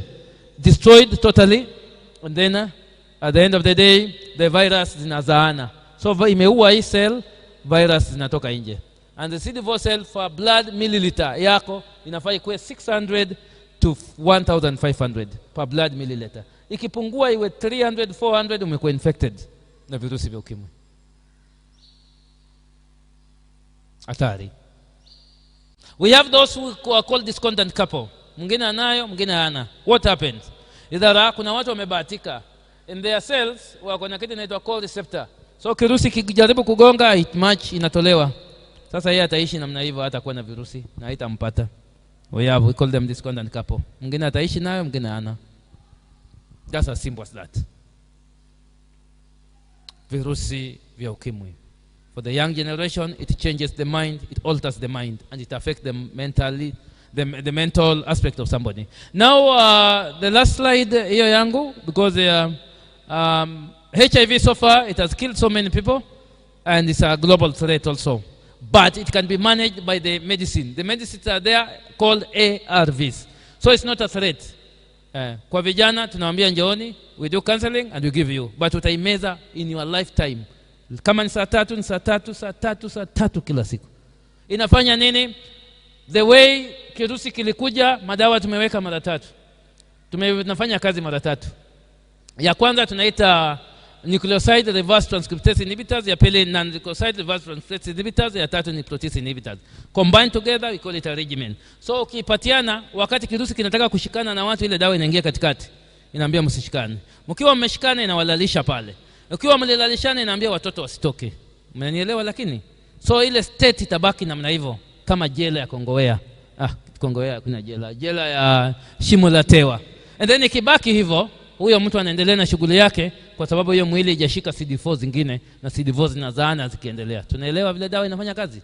That's how the medicine work. Wonderful, wonderful. So it affect what, ndio hiyo mnaona? Hiyo ndio kirusi. Kirusi ni hizo nyeusi. That's a T helper cell. You see they look alike. So inatokea nyuma ikiingia they destroy that. Inazaana nayo na ndio hivyo. Ndio sababu dawa haijapatikana. Dawa tungekuwa tumepata, hata madaktari sasa sana kupata dawa. Lakini sasa dawa ikipatikana itaua yote. Itaua CD4 na itaua pia kirusi na bado utakufa. Siwezi kuishi bila CD4. CD4 ndio inafanya kazi kubwa sana. Ndio maana hiyo vaccine imekataa kupatikana. Na ingine inapatikana, ikipatikana kirusi ina change. Shida ingine ndio hiyo. Ikikuja mbele hivi, kesho kutwa inakujia na juu. Inakwambia umekuja hivi, umekuja juu. Sasa imehepa dawa. Unaona bado shida iko. Ndio bado wako kwa laboratory wanatengeneza mpaka leo. Ya corona walipata haraka maana corona ilizubaa. Corona ilizubaa kwa mwili. Inaonekana tu hivi unapigwa. It's like medicine ya malaria. Malaria inashika red blood cell na inazaana kwa red blood cell. Red blood cell inabeba oxygen ikipeleka. So malaria inakaa pale. Ikikaa pale dawa ikikuja inaipata kama imezubaa inakuoshanga tu ukienda. Na ndio unapona kesho. Lakini kirusi haionekani. Sasa dawa ipati. Mmenielewa lakini? Mambo mengine ni tamu sana. Tunaweza endelea na tuendelee. So that's it. At the end of the day, if this thing hazichaangaliwa vizuri, they affects your mental health. Your mental health, and your mental health is very key, as I have talked about it in every session. Kana kwamba afya yako ni muhimu sana. Tena sana. So in the mental health, I think I have a slide there, but najua kuna mambo mengi, but let me just read from here so that we move. Adolescents with mental health. Kuna ile nilikuwa nimeweka hapa. Mental health. Now when we talk of mental health, psychological or emotional well-being of an individual. Psychological or emotional well-being of an individual. So psychologically you have to be well. That's the only way you can do business. Emotionally you have to be good. That's the only way you can respond to the outside world. Otherwise, if you are not good, you will never respond to the outside world. So 4 main aspects of mental health are what? Number 1, appropriate awareness of self.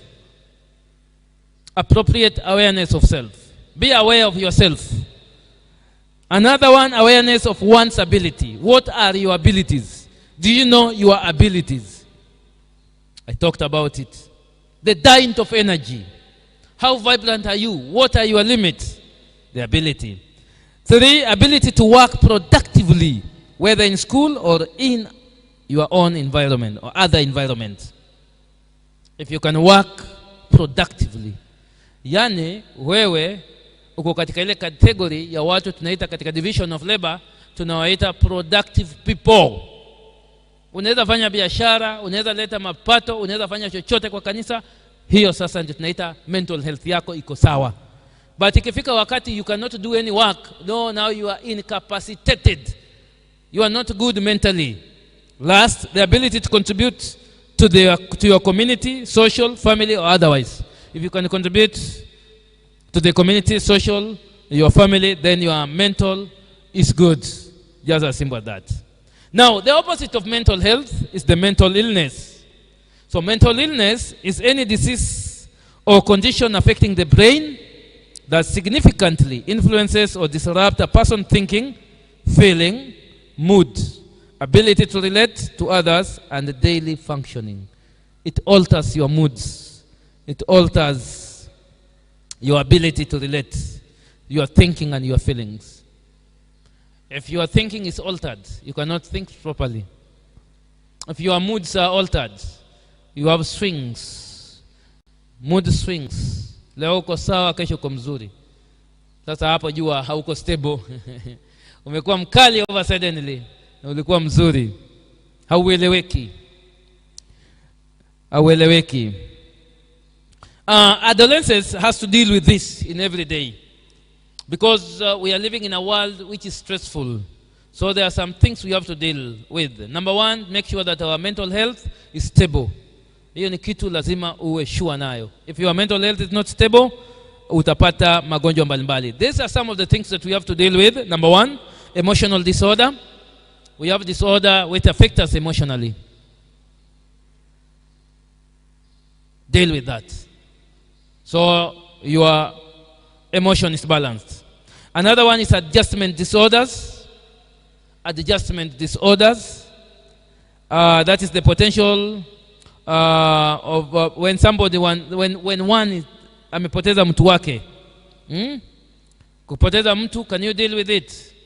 Ukipoteza kazi, can you deal with it? Ukikosewa kwa jamii, can you deal with it? Ama wewe ni kukasirika tu na kuona umefanyiwa mambo. Lazima usimame sugu, because at the end of the day you will suffer. You will suffer. Umeanguka mtihani, unalia wewe mwenyewe. Can you deal with it? Useme ni mimi nilianguka dai mtihani, ni mimi tu. Hata si mtu mwingine alinifanyia mtihani, ni mimi. Ni mimi. Can you deal with that? Because that's what make you to be good. Another thing that you should deal with is stigma and isolation. Stigma and isolation. You can be stigmatized. Can you deal with that? You can be isolated. Can you deal with that? Gender-based violence. Those are also other things that we can deal with. Gender-based violence. Umepigwa, umefanyiwa kitu ya dharau, umetusiwa. Can you deal with that? Taking care of oneself and or others in the presence of chronic illness. Magonjwa. Hii ni vitu kama umekuwa na mtu mgonjwa na una roho ngumu, ni ngumu sana. Try to go to the hospital. If you want to know that you are not mentally stable, waje nakupatia mfano hapa. As I wind up, I know I've taken a lot of time, but sorry. Nimemaliza. If you go to the hospital, there are three things. We have what we call sympathy. We have what we call empathy. And we have what we call apathy.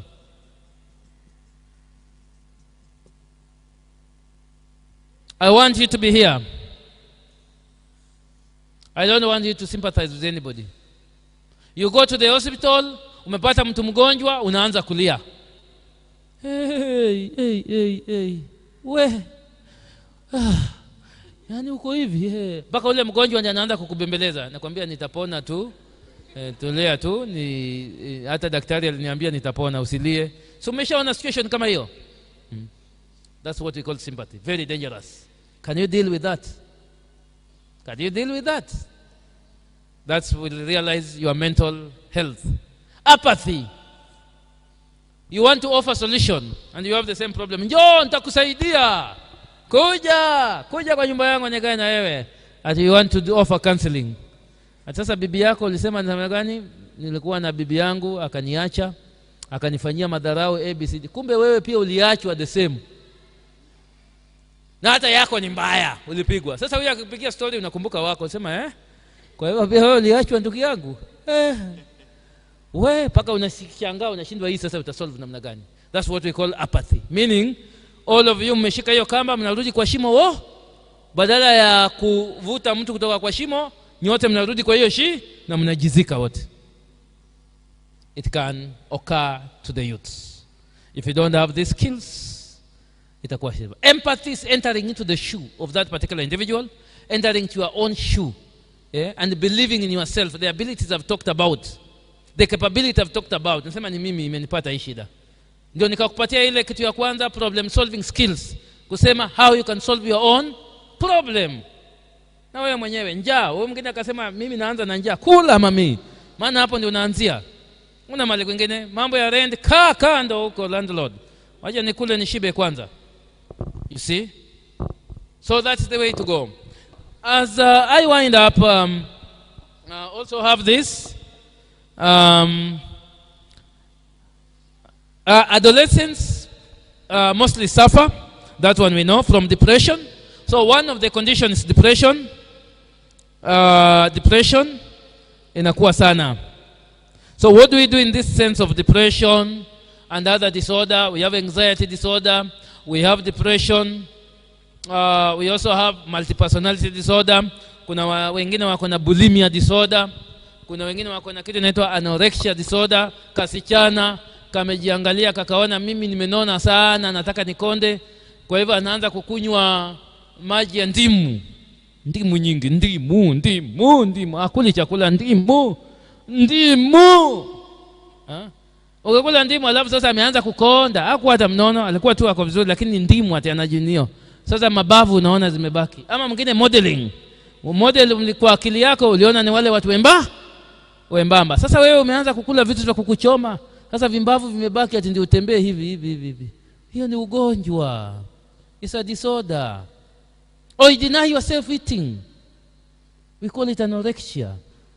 Then we have bulimia, where your mood swings. You can be frustrated in whatever manner. Shout. Ndio utoke sasa uko hivi. Kichwa yako imekuambia ndio unafanya. Those are also signs. We have around 29 mental illness. 29 of them. Mental illness, I mean. And one of them, the dominant, is the depression. What is depression? Is the stresses, the information you gather here and there, and you cannot solve your problem. Now zikijaa sana, akili inashindwa, inakwambia tufanyaje. Now you succumb to depression. You cannot eat, you cannot do anything. Now you live in imagination huko tu. Ujielewi hata wewe leo ni nini, ama utakaa wapi, ama unajisahau. Committing suicide inakuwa ni rahisi. Na hata huyo mtu ameingia kwa depression, akicommit suicide, hata ajui kama ana commit. Today I want to tell you, ukiona mtu amecommit suicide, unajua huwa ajui. Wewe ndio unaumia huku nyuma. Mtu amepanda gorofa anaruka, huwa ajui kama anaruka. Huwa anaona iko hapa. Sema acha niende, na ndio anatoka huko pa. Wewe sema haya. Yeye akili ilikuwa closed. The brain, when the brain closed. Let me demonstrate in another way so that I wind up. Ukichomwa na moto, upate intense pain. Pain ikiwa kidogo, akili itareact. Utapiga nduru sana ukilia. Ushaona mwizi amepigwa kidogo? Akipigwa hivyo analia akijitetea. Mwizi akipigwa na jiwe, pop kwa mapua. Ile pain inakuwa sasa intense, mpaka akili inafanya nini? Sasa anangojea tu wengine ikuje. Hata ikuje kubwa anaona tu. Sijui kama tunaelewana, na hawezi lia. Inaingia kwako Sasa hata apigwe na nini, yeye anangoja tu sasa ikuje. Unaona mtu hata fimbo na anakaa tu anaangalia, hawezi hata kuinua mkono juu, na anaona vizuri sana. Hata mtu anakuja na jiwe kubwa na anaangalia, lakini kadogo atania, maana akili bado iko active. So when the brain closes, that's what we call depression. You have entered the stage of depression. There's nothing utaambia huyo mtu. He will never listen. He's not in this world, he's in the outside world. Hata kukufa kwake ndahisi. Hata baharini kwa feri anaingia tu anatema. Yeye anafikiria maji iko hapa na ndiye anaenda. Wewe ndio unabaki ukiumia, ameenda, hakuna ajui. It's a half dead. We don't want youth to reach into that particular or similar position. As I wind up, mental health assessment. Now what do? We have to monitor our behavior. The pattern of our behavior. Monitor the pattern of our behavior. Ukiona mtu amechange na behavior yake haiko kawaida, jua hapa mambo inaenda kuwa sawa.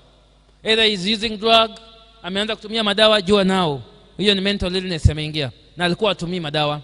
Amechelewa kanisani, alikuwa anakuja mapema, there is something wrong. You get this behavior pattern. Hiyo itakupatia njia ya kuweza assess it and monitor. Also monitor your physical appearance. which is key. Mtu alikuwa anavaa nguo mzuri, over suddenly nguo imebaki ni moja tu. You are the mental illness imeanza kumfuata. Nguo moja ndiye nayo tu na hajali. Mwingine amekaa position moja muda mrefu, huwa atoki hapo. Asubuhi ni pale kwa jua. Anajua hapo kwa jua. Jua hapo, there's something wrong. Those are things that you can monitor. Another thing is the moods, the hygiene, and the grooming, and then the moods. Also monitor the moods. Monitor the cognition. Monitor the cognition. Cognition how? Anaweza kucommunicate na watu vizuri. Vile anachukua information. How he relay the information to the people. We call it orientation. And then the memory, both short term and long term. You look at the memory. Memory yake na retain vitu namna gani? Anasahau. Ulimwambia kitu leo, kesho ukifika alisahau. Then na repeat. No, ukiona rafiki yako anasahau vitu, ni mgonjwa. Mgonjwa. Wewe ulisahau aje nilikwambia? Ni mgonjwa. Msaidie. Msaidie. Then the intellect, there's what we call intellect or intelligentsia. That thinking ya ndani kabisa. Ukiona mtu hawezi kuthink hata kitu kingine common, there's what we call common sense. Mnajua hiyo common sense? Common sense ni vitu rahisi. If you want to sniff, can you sniff? Ukiona mtu amesniff nje tu, jua hapo ni huyo ni mgonjwa. Because yule mwenye ako na ile akili ya ndani atachukua handkerchief na atajininio. So those are some of the signs ya kuonesha the mental is not good. Then concentration. Concentration is also good. If they cannot concentrate, there's a problem there. There's a problem there. Then their thoughts, also key. So check if their behavior is appropriate, their attitude is cooperative, if their speech is coherent, is good, their perception abnormal, the insight, I've talked about it, then the judgment, sound or impaired. How do they judge things? Monitor adolescents for mental health symptoms. There are so many. So many. So common symptoms of depression are as follows. One, a flat affect, dramatic change in appearance, suicide, ideation. It's an idea of suicide. Anaweza andika mahali. Ukiona mtu na Facebook hii, monitor. I've monitored 3 and I've saved 3. Niliona akianza kuandika vitu ambazo zinazungumzia kifo. Jua huyo atajiua. Huyo ako depression. So I had to take my time, nikaenda pale, ilikuwa ni wapi? Ilikuwa ni Shimanzi. Nikakutana na huyo, nikaongea na yeye. Jarudi sawa. Kweli vile nilikuwa nimefikiria, alikuwa hali mbaya. Maana alikuwa sema hii dunia mimi imeniudhi, mimi watu wananiudhi, mimi sijui namna gani, hata afadhali kwenda juu kwa baba. Nikaya. Ukiona mtu anaanza kuandika vitu kama hizo, jua hiyo anafikia kitengo mbaya sana cha depression. Last, abnormal feeling of guilt. When you see somebody feeling guilt every time and then, that's a mental illness. Multiple physical complaints without a specific etiology. Specific etiology. No disease, no symptoms of disease. Na yeye ni complaint tu, naumwa hapa, sijui mgongo, sijui nini, sijui kifua, sijui nywele yangu nikisongwa inaniuma. Sijui namna gani, jua hapo iko shida. Maana hiyo nywele mbona yumi watu wengine ni wewe tu. Unaona watu kama hao inakuwa ni sawa. Then irritability and behavioral problem. Hiyo pia mwasho ya hapa na pale. Difficulty in concentration, sleeping difficulties, analala akiamuka akilala, TV. Kipindi ni moja. Ukiona mtu anaona kipindi moja for a long time, huyo ni mgonjwa mentally. Z-World. Kuanzia asubuhi ni Z-World. Hata ya jana anarudia ya leo Z-World. Huyo ni mgonjwa. Simple to monitor such a kind of poor appetite. You don't want to eat, your appetite is poor, or overeating. They can be both. You have poor appetite or you overeating. Unakula sana. Loss of interest in things that used to make him happy. We call it anhedonia. Things that makes you happy, uliacha ukafanyi tena. If you are riding the bicycle, utaki tena. If you are going for swimming pool, you don't want to go. Hizo zote. Decrease in socialization with peer and others. Report of poor school performance. And again, it can affect that particular adolescent or young person in school or college. Poor performance. They look very bright. So another one is sleep disturbance, pressure reduction, guilt feeling. I've talked about it. It's on appetite and whatever. Now, depression, when we talk about it, is intense sadness, helplessness, hopeless, lasts for days to weeks. It can last days and weeks. Ukifika hapo, you are now hopeless. And then we have the anxiety. This is nervousness, fear or worry. You live with fear, you live with worry. You are worried 24/7 what you are going to eat. Kesho sina pesa, sijui nini. All these behavioral disorders. Violent, wengine wanakuwa violent. Kisu unabeba, wengine wanataka kunyonga mtu, maneno mabaya, wengine wanagonga mtu. Have you seen? Ukiona mtu anapiga mtu kapaka kamelala vizuri, jua huyo mtu ako na mental illness. Mental illness. Mwingine anatafuta uchokozi. Umeniangalia aje? Umeniona aje? Mimi sije kuangalia kuja hapa. Unaongea na nani vibaya? Naongea na baba, mimi sijaongea na wewe tena, bado unanitukana. Hebu rudia hiyo matusi. Huyo mtu anabaki ananyamaza. Sinaongea na wewe. Unanionyesha madharau kwa kunyamaza tena. Unaona? Sasa amekutafutia maneno. Jua huyo mtu ni mgonjwa. Mgonjwa kabisa. And that's what we call aggression, impulsivity. They have an impulse that drives them.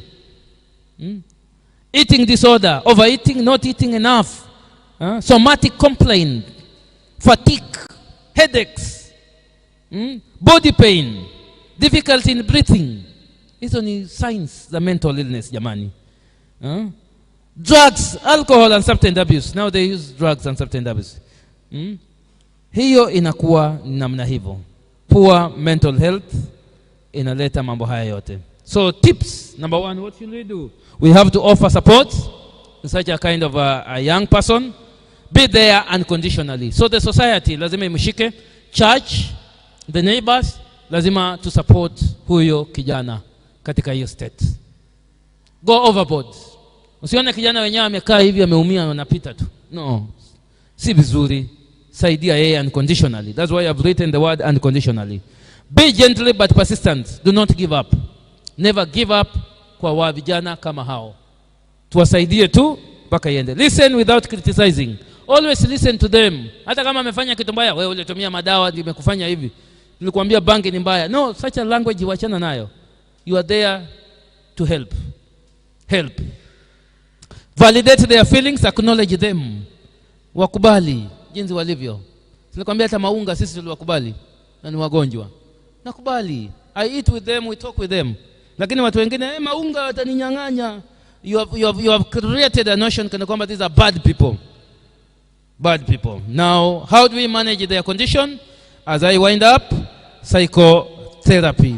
We offer what we call psychotherapy. Psychologically, tunawaangalia, and then we offer what we call the therapy. Therapy is the entire activity, holistic approach ya kumsaidia. Kama ni education, kama ni nini, tunasaidia yani afanye kila kitu kama vile mwanadamu inafaa afanye. We can offer sports, we can offer whatever, everything. Ili afurahi na mambo ikuwe sawa. We also offer counseling. We offer counseling ya kuondoa ile mashetani na maruweruwe yako kwa kichwa. And also we can use antidepressant. Na madawa ambayo tunaweza wadunga ambayo inania walete ikiwa mzuri. And then we can also refer them to psychiatric care. Psychiatric care, we have so many psychiatrics. Wengine wako hapa Coast General Hospital, wengine wako pale Aga Khan, pale Plaza, wako psychiatric wamejipanga tu. They can offer, they can help. So that's what can be done when it comes to mental illness. Mental illness is a disease. It's killing young generation. You and me, we are not exempted. But one thing which stands, know who you are as we wind up. Take away home. 1, breaking gender barriers.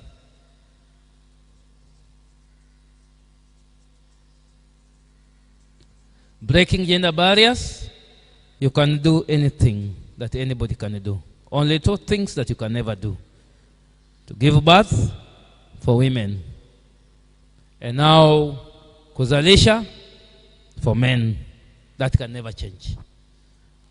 Break yourself. Free yourself. Do whatever that you can in order to make money. Provided it's legal, not illegal business. Legal business. Break that particular agenda. Remove the notions and the minds that were there before, that people have constructed just to create an impediment for you ili usifanye kitu. Idondoe. Kama ni kukuwa conductor, kuwa mama kuwa conductor upate pesa tu, uendelee. Mambo mengine kesi baadaye. If it's a matter of selling and doing business entrepreneur, you can do, because we are breaking the gender barrier. After breaking the gender barrier, life skills. Life skills. Have them. You will survive in the planet Earth. Mimi hata unitume wapi sahi nitaingia tu. Nitaanza kuishi na hao tu. I can survive with anybody. Awe ni mwende wazimu, awe ni nani, which whatever community, even the community is hostile namna. Hata mimi watu wa kali wanakuanga marafiki wangu wote. Baka watasema na wewe unaelewana na huyu namna gani? Study people. It's because of life skills. You study people, you know how to live with the people. You collide with the people, utakuwa na maadui kama kesho. Because now people are bad. Watu si wazuri nje hapa. So life skill will help you. From interpersonal skills, intrapersonal skills to interpersonal skills. Communication, negotiation skill, awareness skill, critical thinking, problem solving skill, and decision making skills. Have them. If you have those skills, utaishi kwa hii vizuri. Hata utakuwa na shida yote. 3, if you have those skills, you become an entrepreneur. Make money. Make money. Don't wait for money for people to give you money. Entrepreneurship is the way to go. Don't be a business person. Be smart person. Let money follow you where you are. Unakuwa hapa na M-Pesa yako chui. You are here na account yako inafura tu. Unaona tu notifications quizzes zinakuja kwa simu. Nakwambia Mr. Isa, your account has been accredited with 50,000 Kenya shilling. Tukiangalia imetoka wapi? World Vision. Money follows you. Sijui kama tunaelewana vile nasema? Lakini wewe nitapata wapi? Unatoka asubuhi unaenda kutafuta pesa wapi? Be an entrepreneur. Money will follow you. Create ideas, come with ideas, and everything will be good. And I also took you through a PPP, marketing niche, so that you know how to market your product. And I repeat again, let your product and services be good. If you have good products, you are good to go. Bad product, bad services, nobody. Utalia na maombi kesho. Hakuna kitu itafanyika hata kwa maombi. And I'm telling you the truth. Ukiuza mitumba chafu, hakuna mtu atanunua. Ukiuza manguo mzuri ya kamera, watu watanunua. Chakula yako ikiwa kitamu, people will come to your hotel. Umepika chakula ya maji nyingi tupu, umejaza, hakuna mtu atakula. That's it. Number 4. These are now some of the challenges I've taken you through. Drugs as a menace, abuse. At least you have a clue. It's a whole session. Itakuja siku moja tukikuja tuzungumzie madawa peke yake. Ni mrefu sana. Drug abuse as one of the challenge that may hinder you to become an entrepreneur. But if you have life skills, problem utamalizana nayo. Then another one, I've talked about HIV, another challenge for the young generation. If you contract HIV, yes, you can live, but not the same way ambao kama hauna. So you have to be careful so that you do not have the HIV virus. But I've told you how it can be managed also. Last but not least, if all these are not well outlined, you do not follow them, they will lead to mental illness. And now the mental illness, I don't want you to have a mental illness. I want you to have a mental health.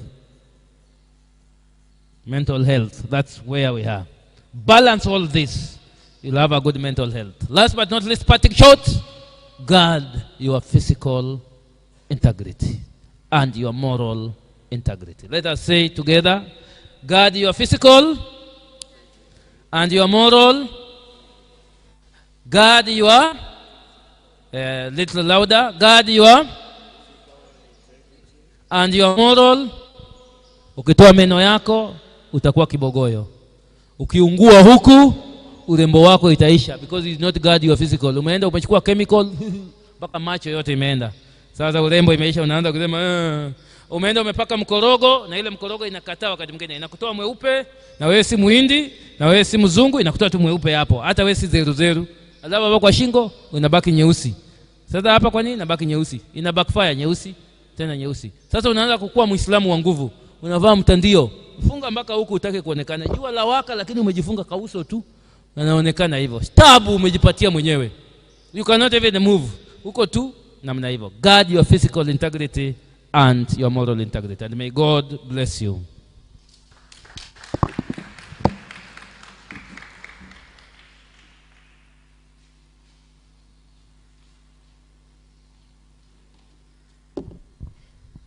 Thank you very much, Bwana Isa.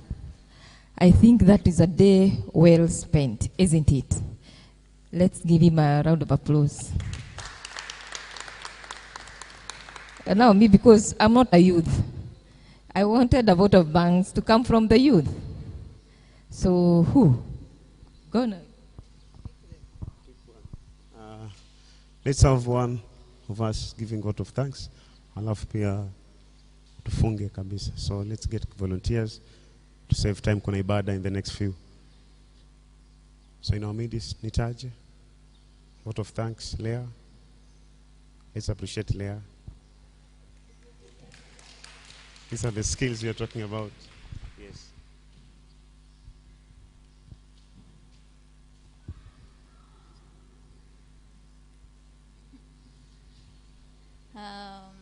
God is good. Meboeka. So God is good all the time. Mr. Isa, we truly appreciate for knowledge is power. I guess tumelearn kitu. Kesho tutaweza kuongelesha watoto wadogo ambao tuko nao wengine manyumbani ama mandugu zetu ambao wanakuwa walimu wenye tuko hapa. You have something you can learn from your ama you can tell your student. So I think tume understand sisi wote na tumelearn kitu, si ndio? So si tumpigie